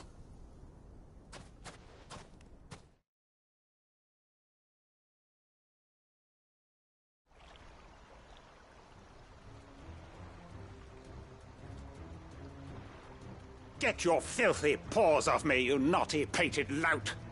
Stop calling me names! And stop spreading them horrible lies about Nan! Well, that will be easy enough. For they are not lies. Every last word is true. And she must pay for her crimes in blood. Blood? Goose, are you all right? He's gonna kill Nan! He said she had to pay in blood! After what she did, it is only right. She ruined my life and the lives of countless others. That loathsome harpy's very existence is a crime, and I will not allow it to continue. Goots, was it? I have no quarrel with you. Only with your employer. Run along now. You need not pay for her sins. No. No? I don't care what she did. I won't let you hurt Nan. Promise me you won't hurt her, or I'll kill you myself! Goots, no. Enough, all of you! Karen. But how did you? You're a sight less clever than you think you are, the pair of you.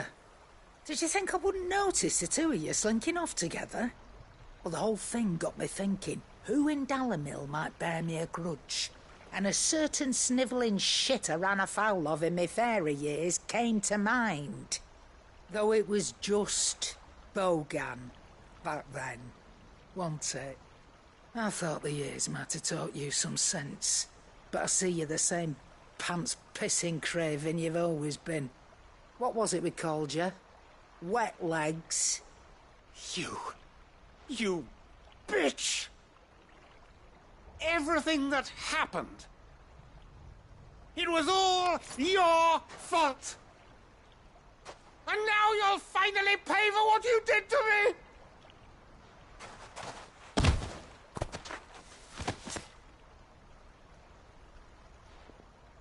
Goots, you... If you want a piece of Nan, you'll have to go through me. Fuck! You great galoot. Out of the way, I can handle this myself. So, wet legs, you remember what you told me when we last met? An eye for an eye. Wise words, Sam. Wise words. And now, it's time to collect.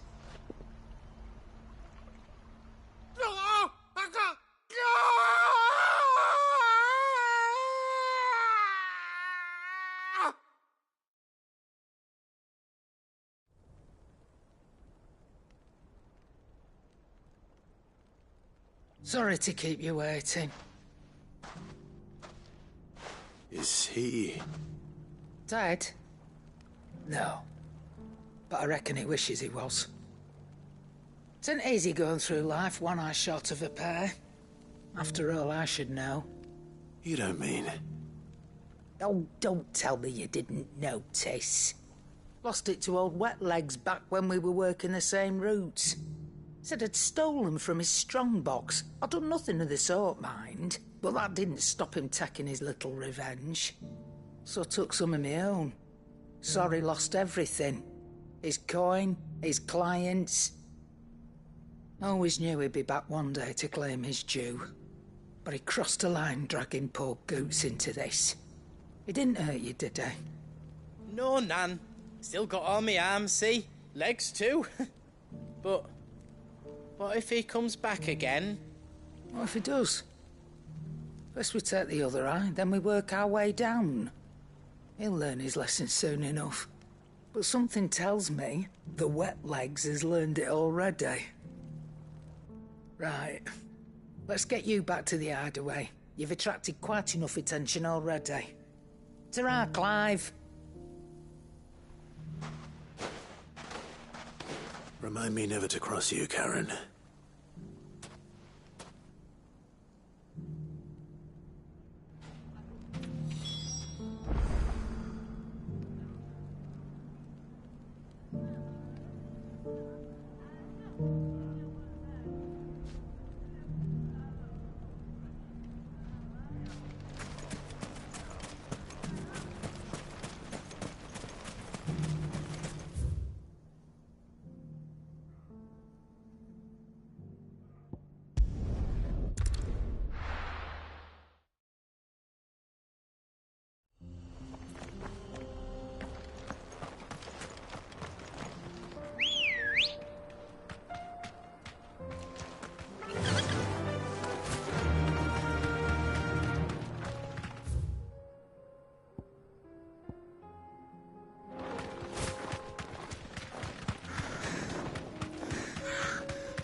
We can use the ruins to cross the ravine.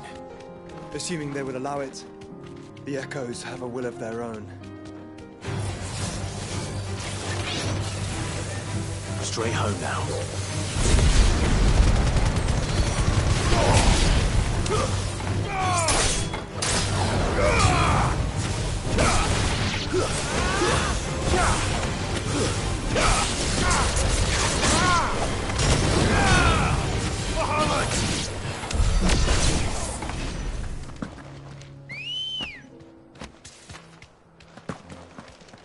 Come on.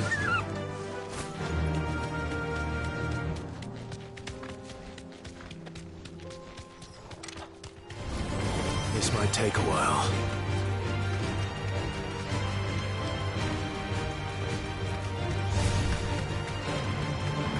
Tell us about Yote, Joshua. She's strong-willed, loyal, and deadly with a blade. Much like Clive, but with better manners.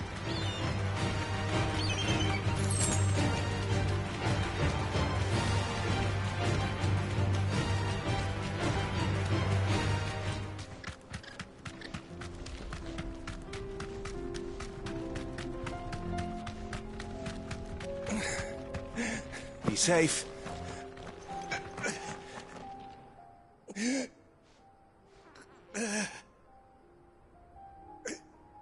You're injured. What happened here? Where are your comrades? Ether flood. Up ahead. It swallowed our camp while we slept. My own men did this. Turned every last one of them. There's a village not far from here. Tabor. The people were kind to us. It's only a matter of time before they won't stand a chance. We can't let those monsters reach the...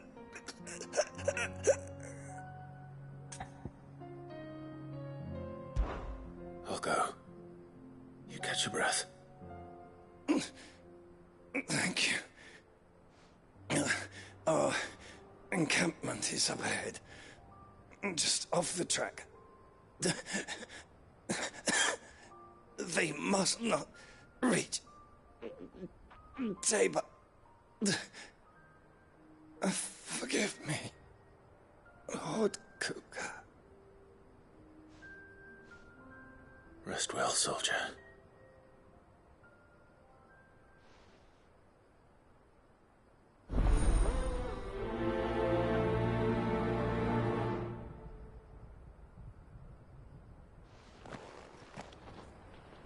You said the encampment was close. Let's hope the Akashic are still there.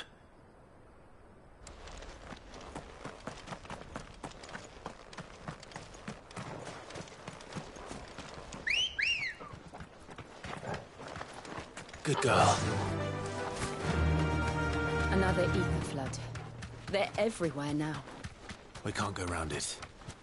Then we'll just have to be careful.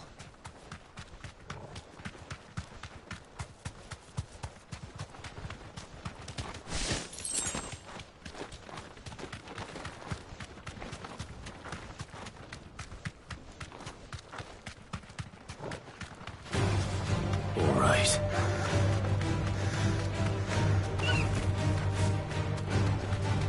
We're nearly there. Have you been to Tabor before? There are a few places I haven't. That'll do, girl. Welcome, travelers. We don't get many visitors here in Tabor. Where now, Joshua? There is a residence just inside the city gates. She awaits us within.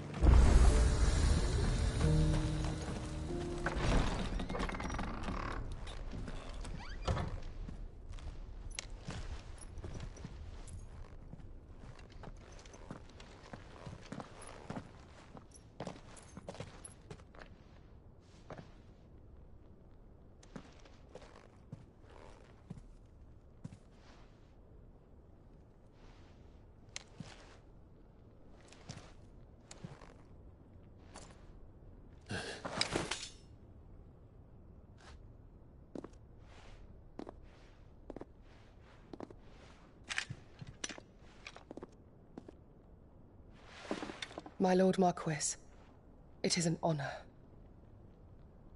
I am Yote, Knight of the Undying, charged with the protection of His Grace Joshua Rosfield, Keeper of the Flame of the Phoenix. Of course. It all makes sense now. Would you care to elaborate?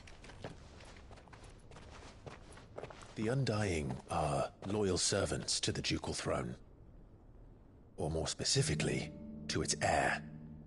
They have served our family for generations, albeit from the shadows. Since their inception, they have been tasked with the preservation and enactment of the rites of ancestral communion. After the events at Phoenix Gate, it was the Undying who delivered me to safety. And since the day I left Rosaria, Yote has been my constant companion and protector. Without her sword, I would not have survived my journey across the realm. Rise, Lady Yote.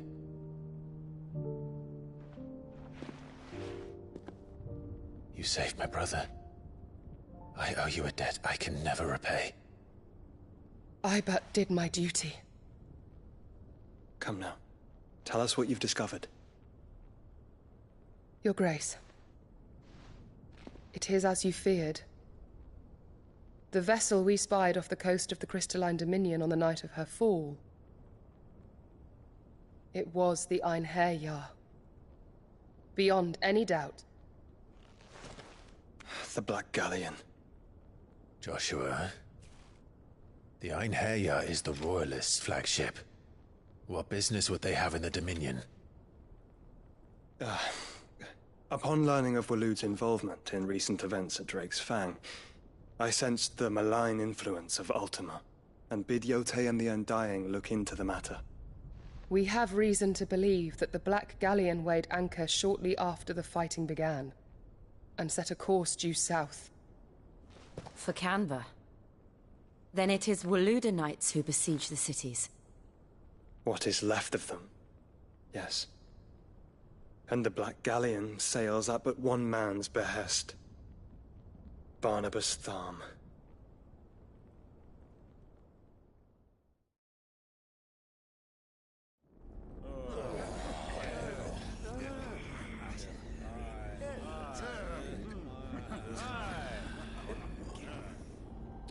But are we truly safe here in the Agora?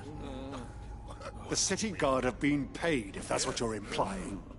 All the more reason for them to run. Well, you are free to leave, Lord Minister.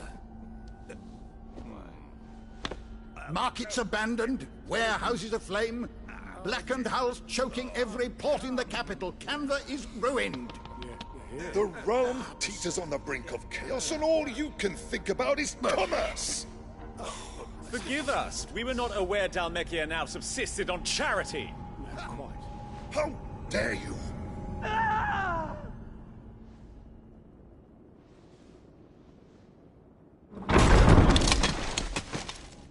Distinguished members of the Council, you must forgive His Majesty this intrusion. What is the meaning of this? A trifle crowded, but I fear it will have to serve, my liege. Very well. My colleagues, do you not see? The king! He has come to save us from the Akashic!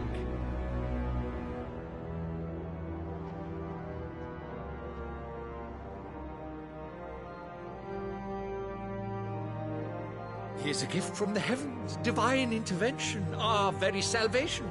And of course, if it is compensation he requires, we would be most willing to negotiate a fair price for services rendered. Fools! Your ignorance unbecomes you. Your Majesty, correct me if I'm wrong, but I would swear that the fiends washing the cobbles of Canva with the blood of her citizens wear the colors of Waloed. Ha! So you do not deny it. Guards, fetter them, and see our guests to the dungeons!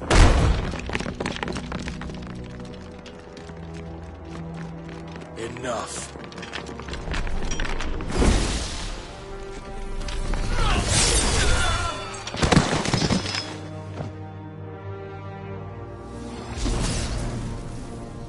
Pathetic creatures.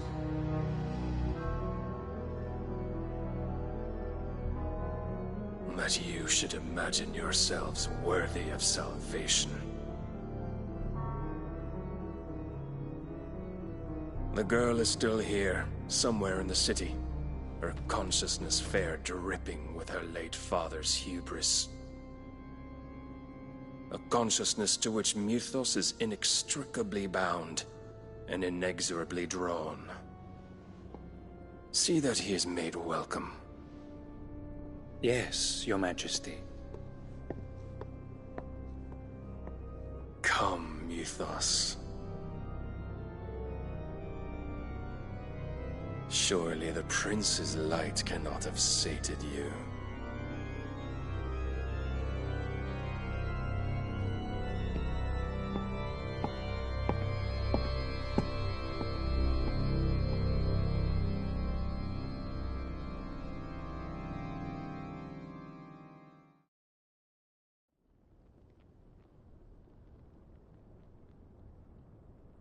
So then, how long has Waloed been under Ultima's control?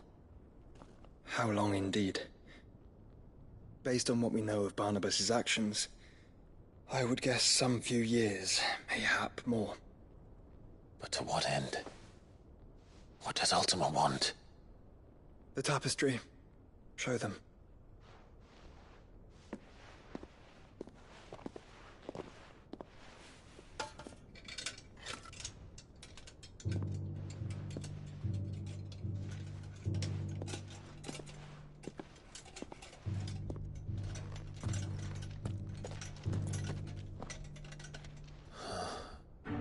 By the flames. Phoenix Gate, Drake's Breath, and now here. But what is it? It is old, ancient, even. Naught remains of the faith it represents, save what can be gleaned from the image itself. None could tell me what the one in the apothecary meant, even the Undying. But I believe it may be the key to discerning Ultima's purpose. The figure in the center, the one beneath whom the icons congregate, that I believe to be Ultima. He is a god, or at least godlike, his very existence beyond our ken. The icons, and by extension their dominants, are meant to be his subjects, and while some, like Barnabas, have accepted this role, others have rejected it, like you, Clive, which is rather inconvenient, as it appears he needs you most of all. And gods don't like to be disobeyed. No, I don't suppose they do. Clive, may I tell Yote of the lake? By all means. Yote, I will be accompanying my brother to the Free Cities. Whilst we are afield, I would have you watch over those Clive has made his wards. Omielos delan tuisag ilith. Though well concealed, the hideaway lacks trained fighters to defend its occupants should they be discovered. But it is my duty to... As it has ever been my brother's duty, remember. If that is your wish, Your Grace. But please be safe. If aught were to befall you, You have my word.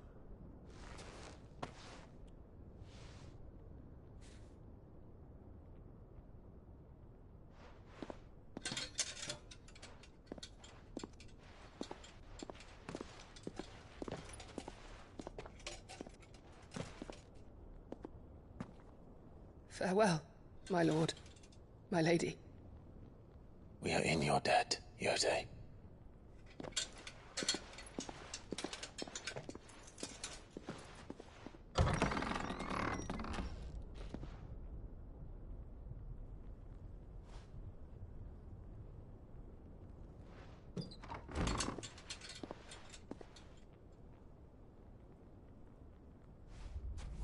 Let's find our friends.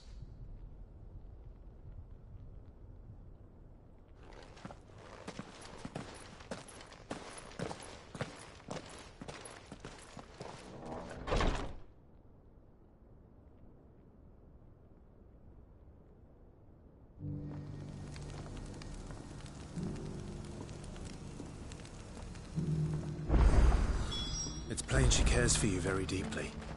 And I her, which is why I had to let her go. Old enough to heed her call.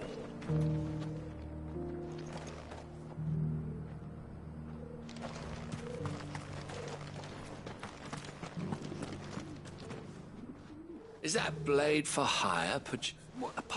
Dread Evis of. I eagerly await your.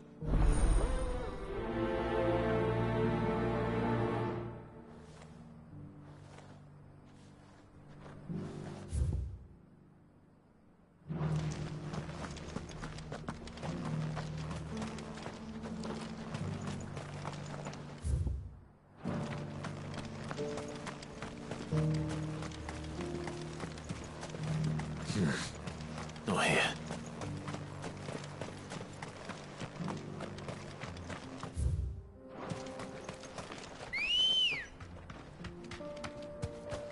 Good girl.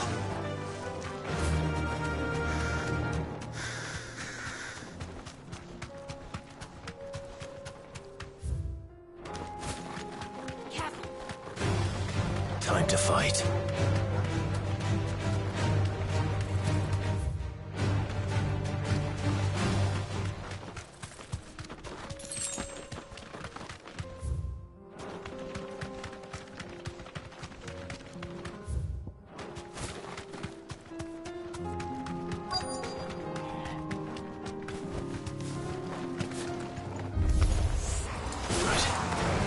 Got here in time.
Is someone there? Please, I can't move my leg. That doesn't sound like an Akashic.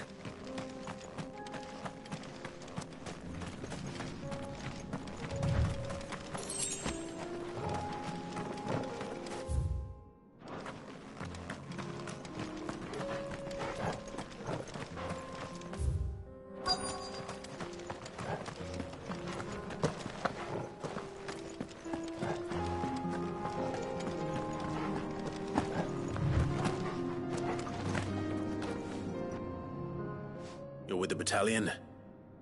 I am. I heard the fighting. Are the others? Taken care of. One of your brothers-in-arms told me what happened and asked for help. Another survivor? Where is he? Tell me. His wounds were too deep.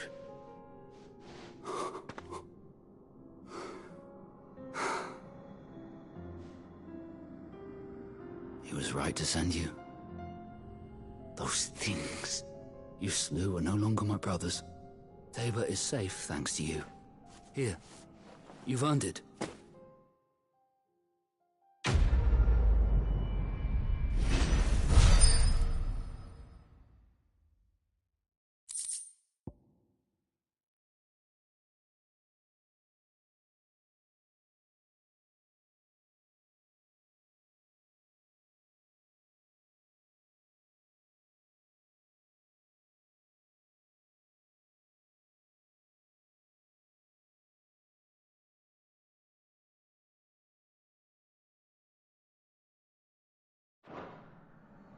You seem familiar.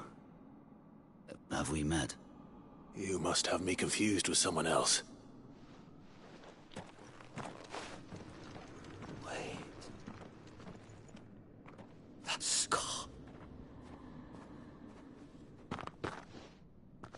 Son of a whore. You're Sid. I was there, in Cosmis, when you killed my brothers. I was there in Rosalith, when you killed my commander. My war with Hugo Kupka is over. I bear no ill will toward those who followed him. And what of my ill will? Coward! Draw your steel. Lord Kupka shall be avenged!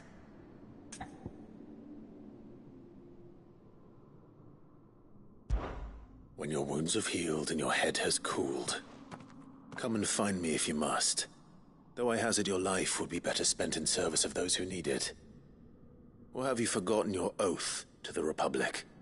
My oath? What would you know of oaths? I know how hard they are to keep. Which is why I'm giving you the chance to keep yours. No. I won't be deceived. Lord Kupka told us of your crimes. You are an outlaw. A murderer, not some man. Like you or anyone else. I am nothing like you.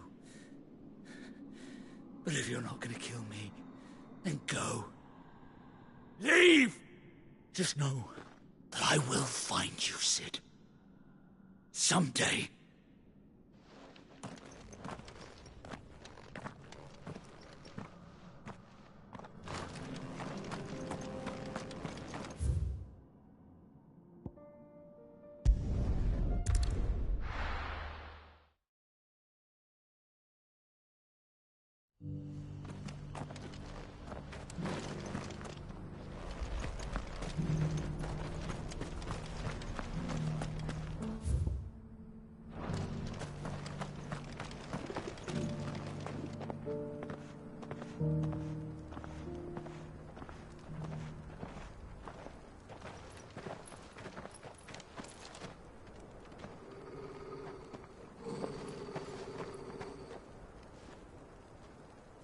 Cyril.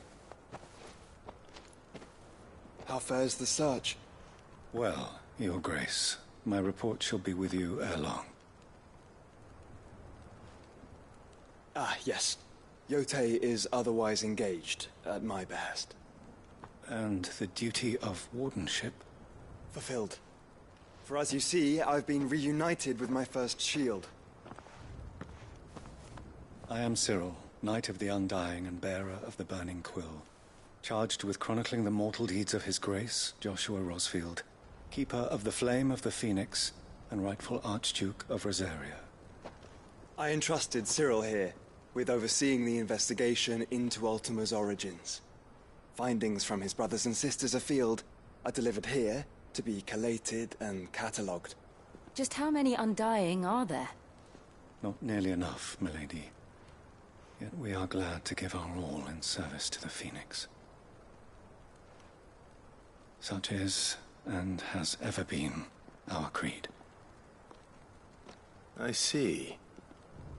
You have your associates, I have mine. But you may now think of them as ours. That won't be a problem, will it? The Phoenix is our sun, and we but the shadows that quicken in his radiance. It is from the darkness that we serve, both him and now you.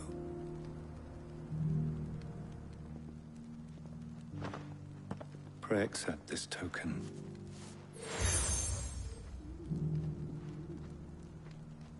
For as long as you bear it, members of our order will reveal themselves unto you.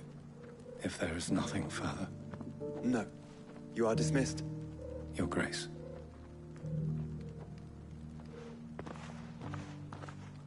It's a canva, then. We'll talk about this later. Cyril seemed very, You certainly keep strange bedfellows, Joshua.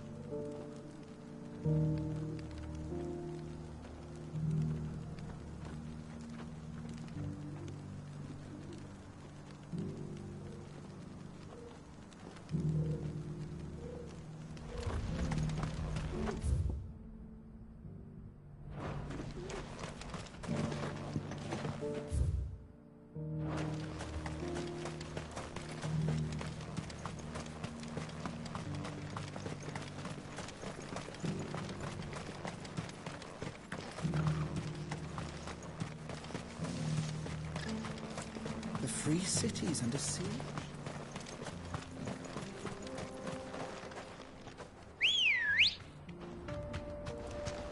Let's go. Run like the wind.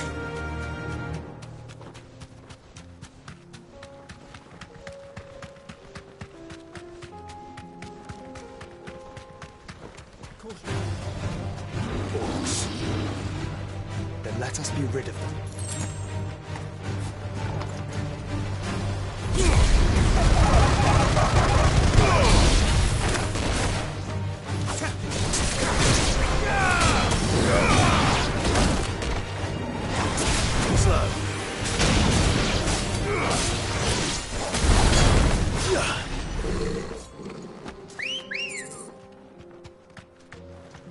Good girl. Fly, Ambrosia.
Let's go. Faster!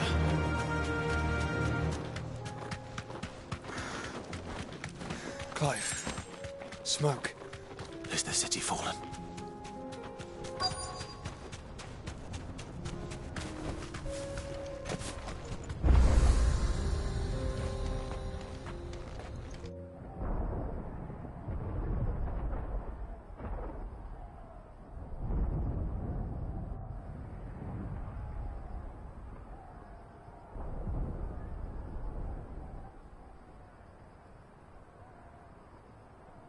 free men are still holding their own, then. Do we have any idea where Gav and the others might be? There's a warehouse near the docks where we agreed to meet if there was any trouble. We should hurry.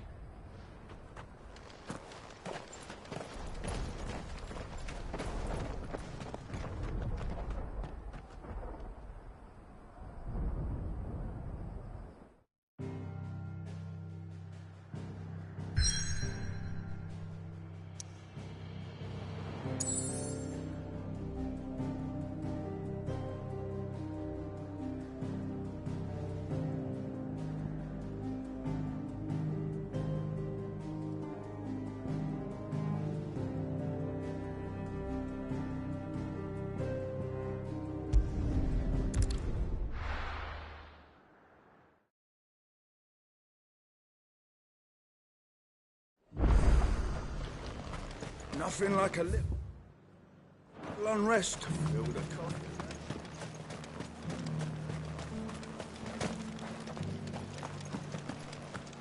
There were ghosts at the gates, not days. You needn't fret. The creatures have...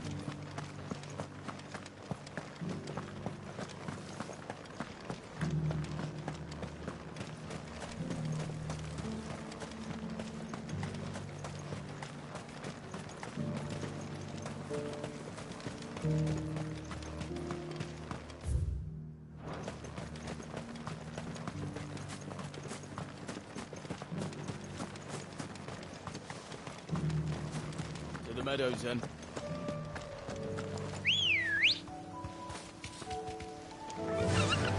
Faster!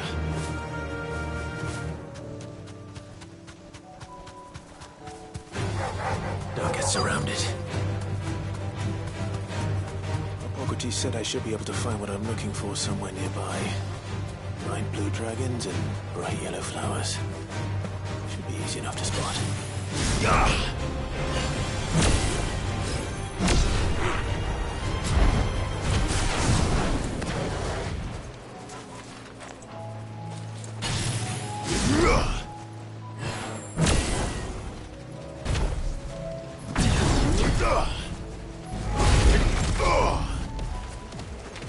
This must be our wyvern. All right. Let's get this over with.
You're finished!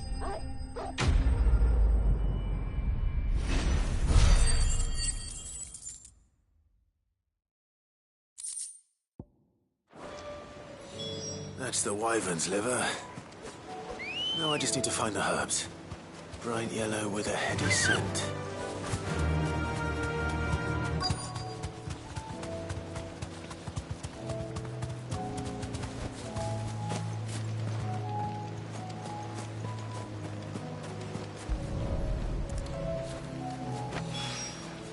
I think that's everything Molly needs to resurrect her recipe.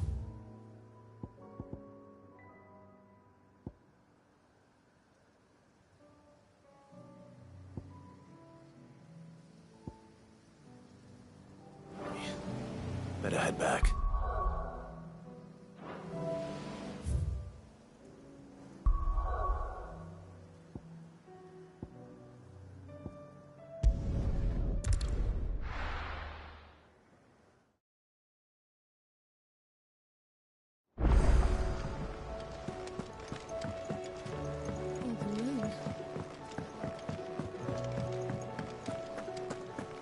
Seems the hideaway's lost its... So... I did... And what precisely...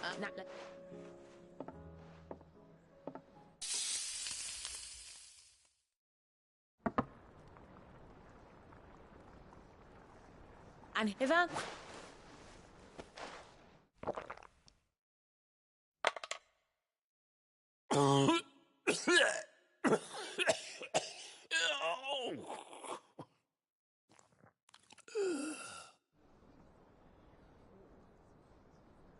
So, not fit for consumption then?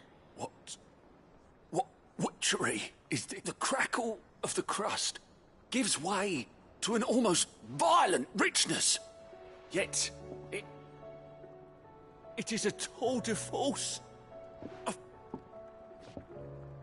I think he likes it. Like these... Oh.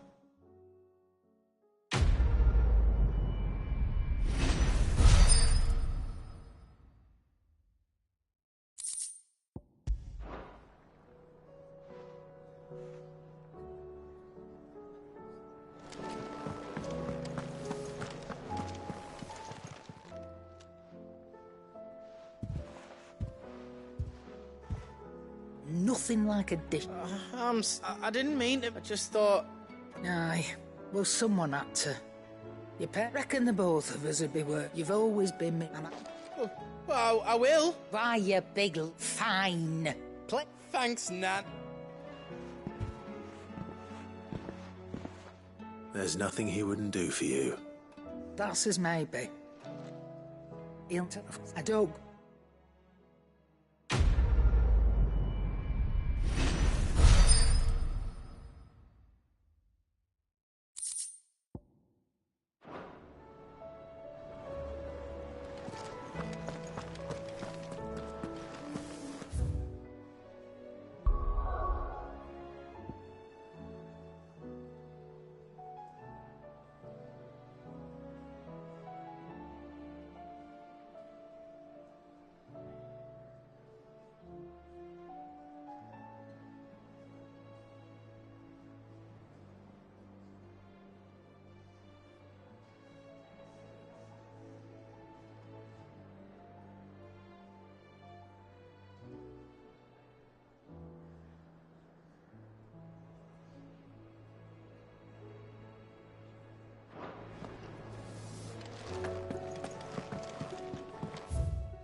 Sounds like thunder.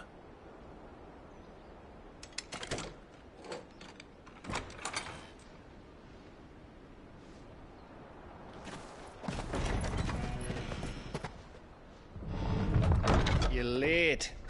We're starting to think you'd stumbled off a cliff. I seem to recall that was you, Gav. Good to see you. Any trouble on the road? Nothing we couldn't handle. I knew you'd come. Is that who I think it is? Yes. Allow me to introduce my brother, Joshua. Clive's told me all about you. Or even listening most of the time. Name's Midadol, but everyone calls me Mid. My lady. Hey?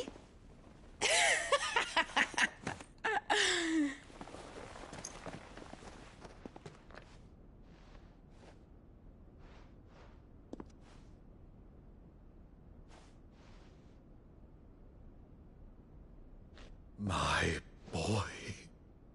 Uncle Byron. It's really you. I never thought I'd see the day.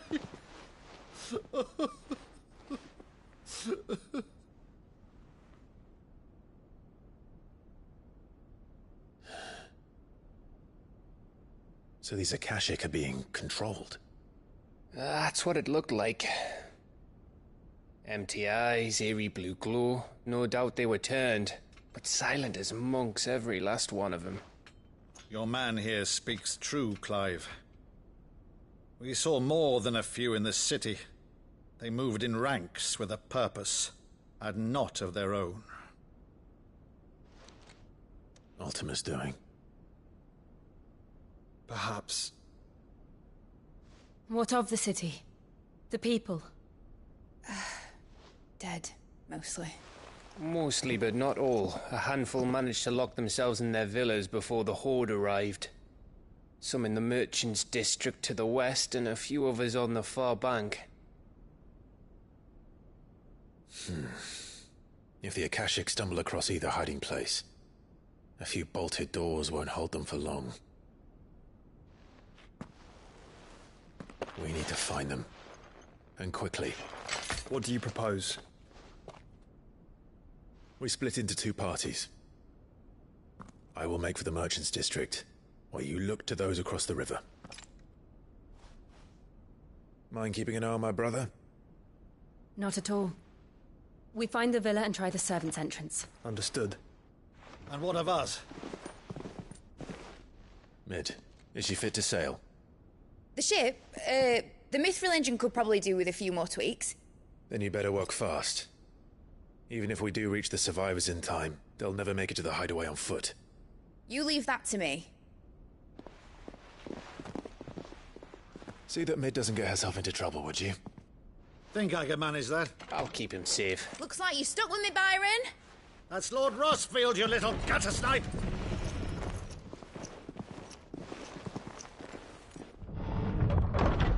Shall we then? And you keep Clive safe. Be careful. Both of you. You too.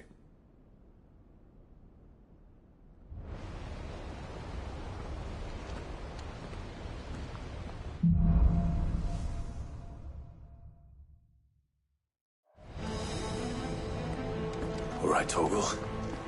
Let's find those survivors.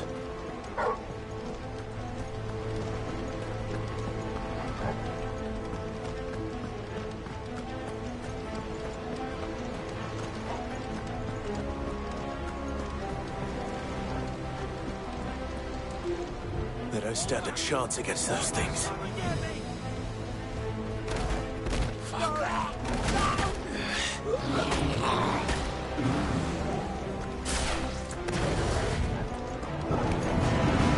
They've been routed.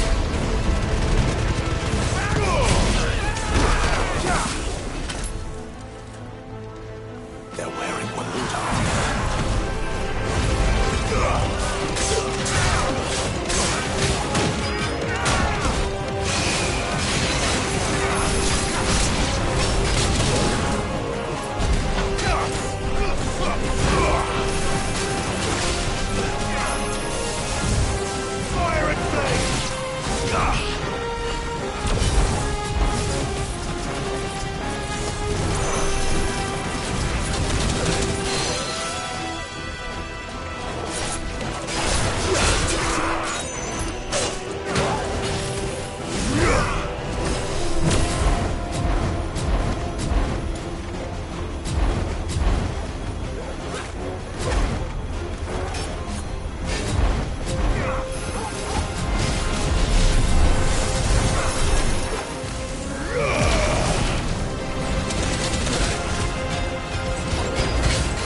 mirror, where the city's leaders gather.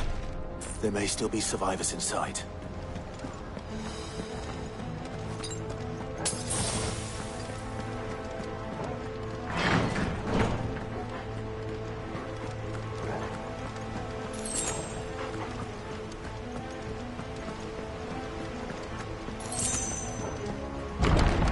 Where are they?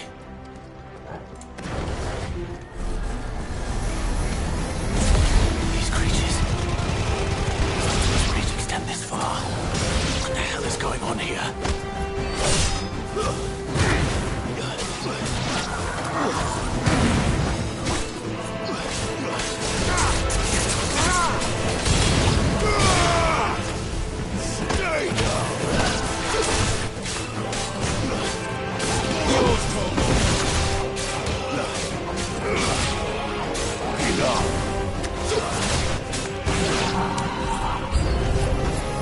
Where is your master?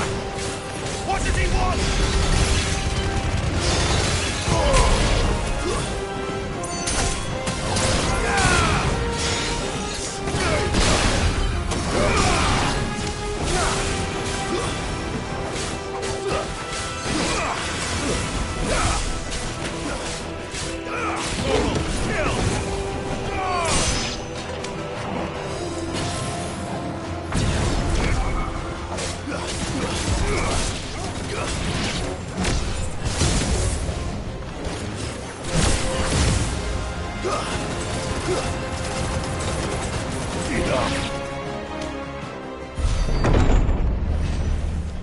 You've caused quite the commotion.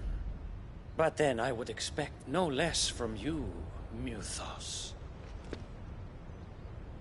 You again. I don't believe we've been introduced. You were in my family's crypt, and now you're here, with an army of Akashic thralls. Manners, Lord Rossfield? They are men, like you and me. Albeit ones unburdened by the wills that drive our kind to madness. They are pure. They are divine. What? And they are all that remains in this once raucous city. You'll pay for what you've done. As you wish. I confess I have been very much looking forward to this. Pardon me this indulgence, Your Majesty. The vessel shall not be spoiled.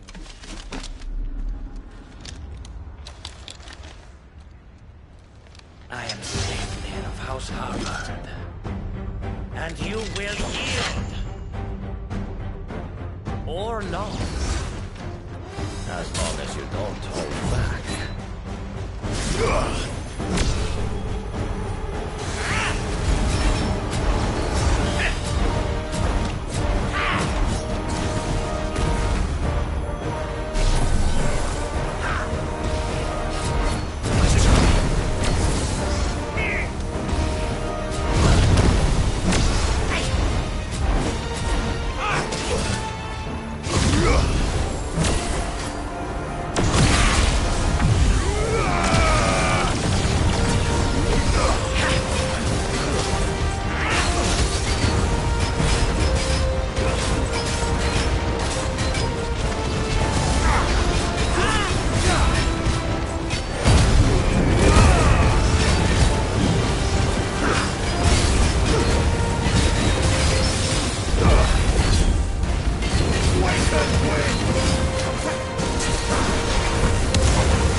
You will forgive me if my performance seems uninspired.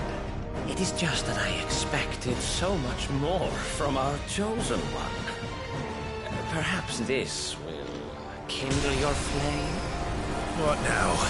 A gift from my liege lord's armory. Gungnir. Watch closely, Mythos.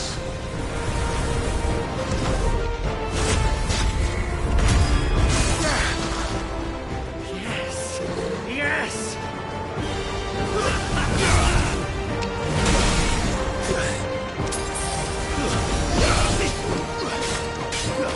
Nice try.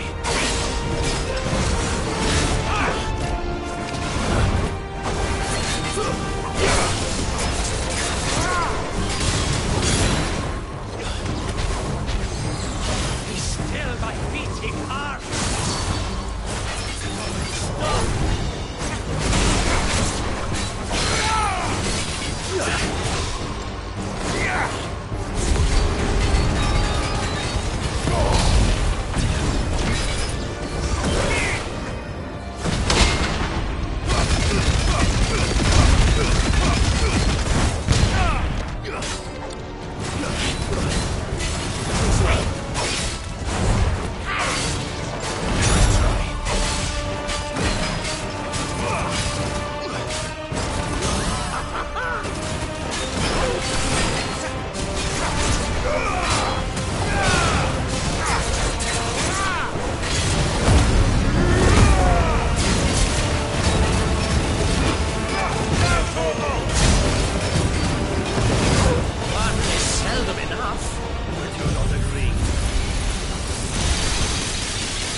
Actually, I wouldn't.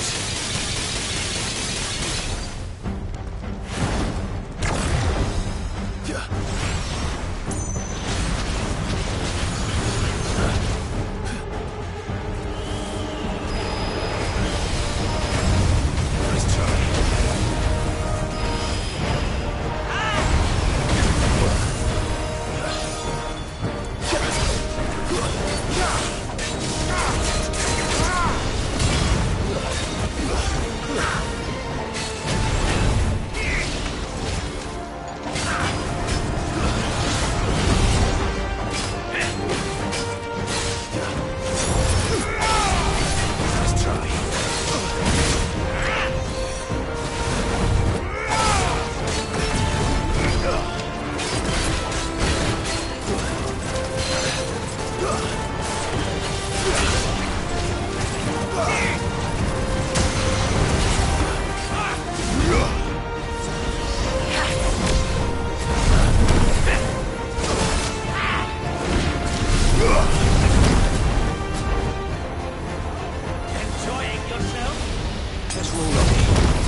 The vessel is strong.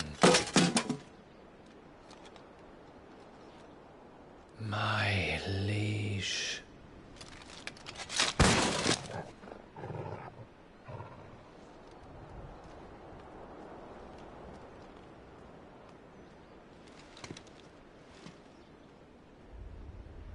Clive! You're all right. As are you, I see. We are, yes. I'm sorry, but we couldn't save them. It was over before we arrived. Well, you did what you could. I fear we were all too late. What's wrong? Nothing. I hope.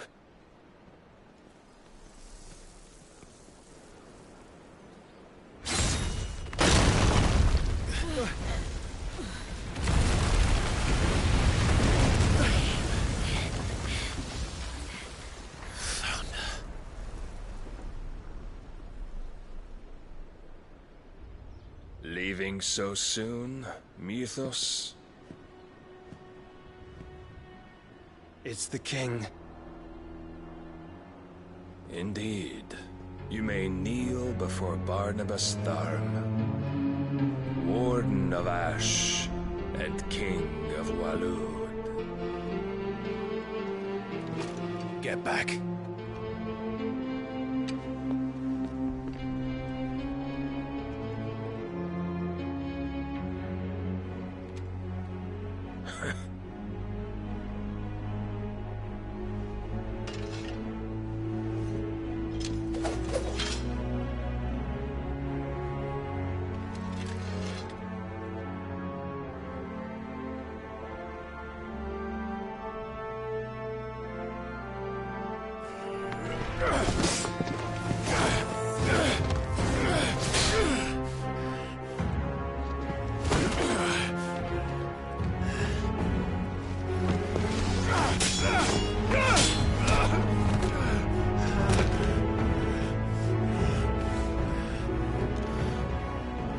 Wild and impetuous. I expected more of the boy who bested my Lord Commander. Yet I see why my master covets you so. The power within you, Mythos. The potential.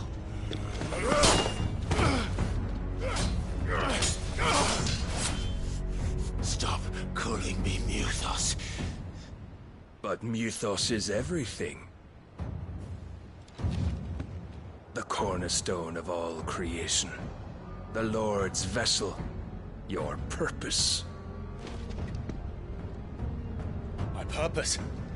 To surrender my mind and body to that thing.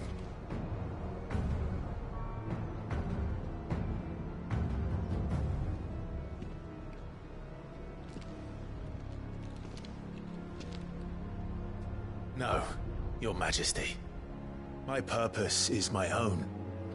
I made a promise to my friends, to my people.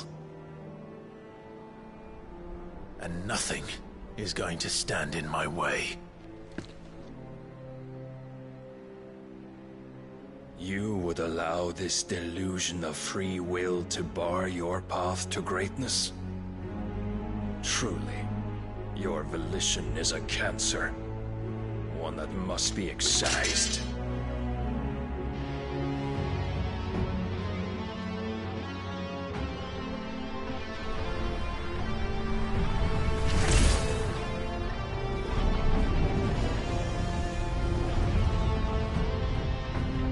Try it.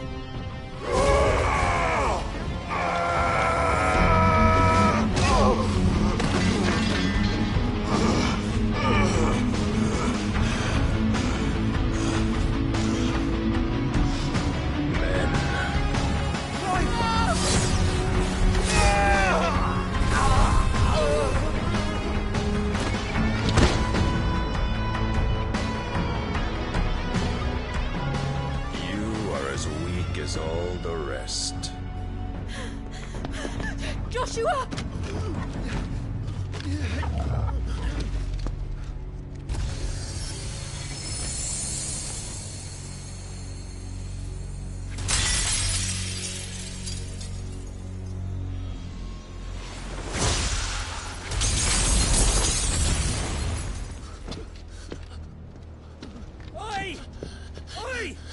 This way!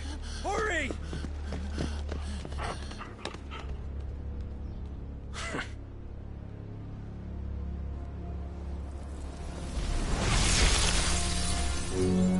Power beyond reckoning, and they use it as a crutch. Such a waste.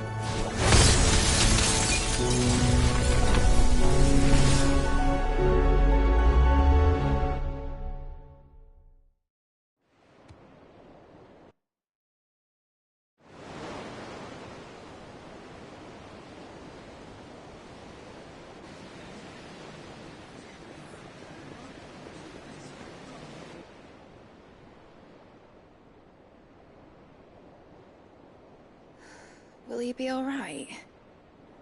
The phoenix can mend flesh, but the spirit must recover on its own.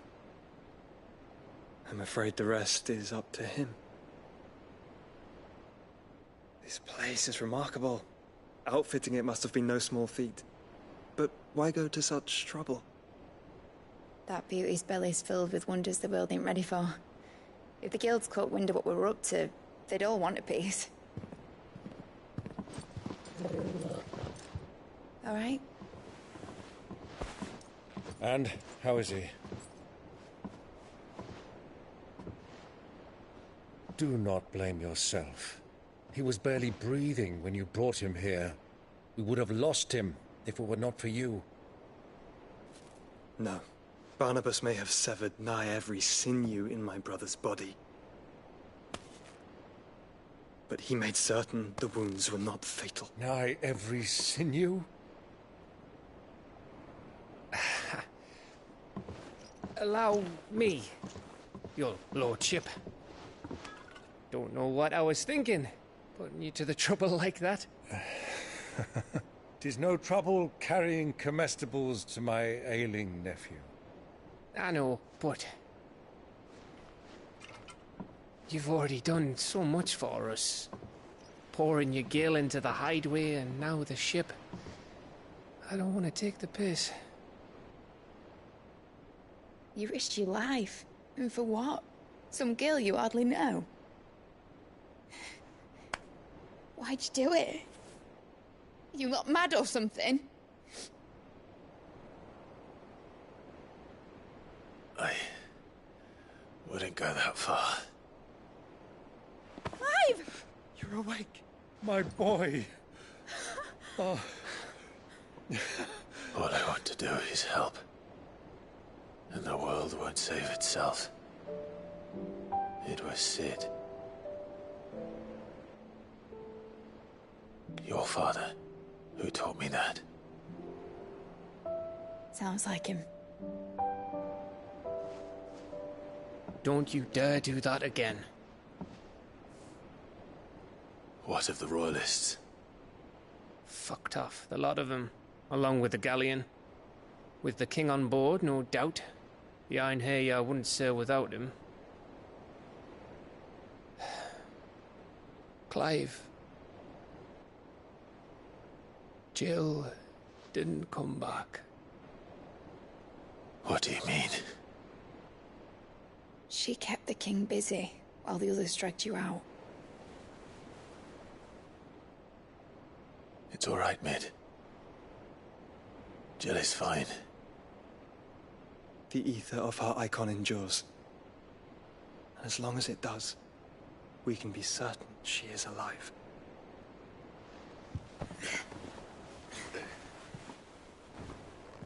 We must pursue the Black Galleon. Jill will be with the king, I'm sure of it. Well, good luck catching him, because my ship's going nowhere. It's the Mithril engine. She's got a kick like a wild chocobo and a mind to tear the hull in half. But do you have an idea?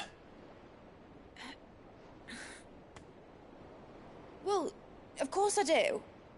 My dad'll have seen this coming a league off. If I had his old writings... If you had his old writings, you'd be sitting under a fuckload of rubble. The ones Otto didn't save anyway. I suppose he might still have a few pages in his stores. We'll have to hope it's enough. Do what you can to ready the ship. I'll speak with Otto. In your condition, you really are mad. Perhaps. But the world really won't save itself.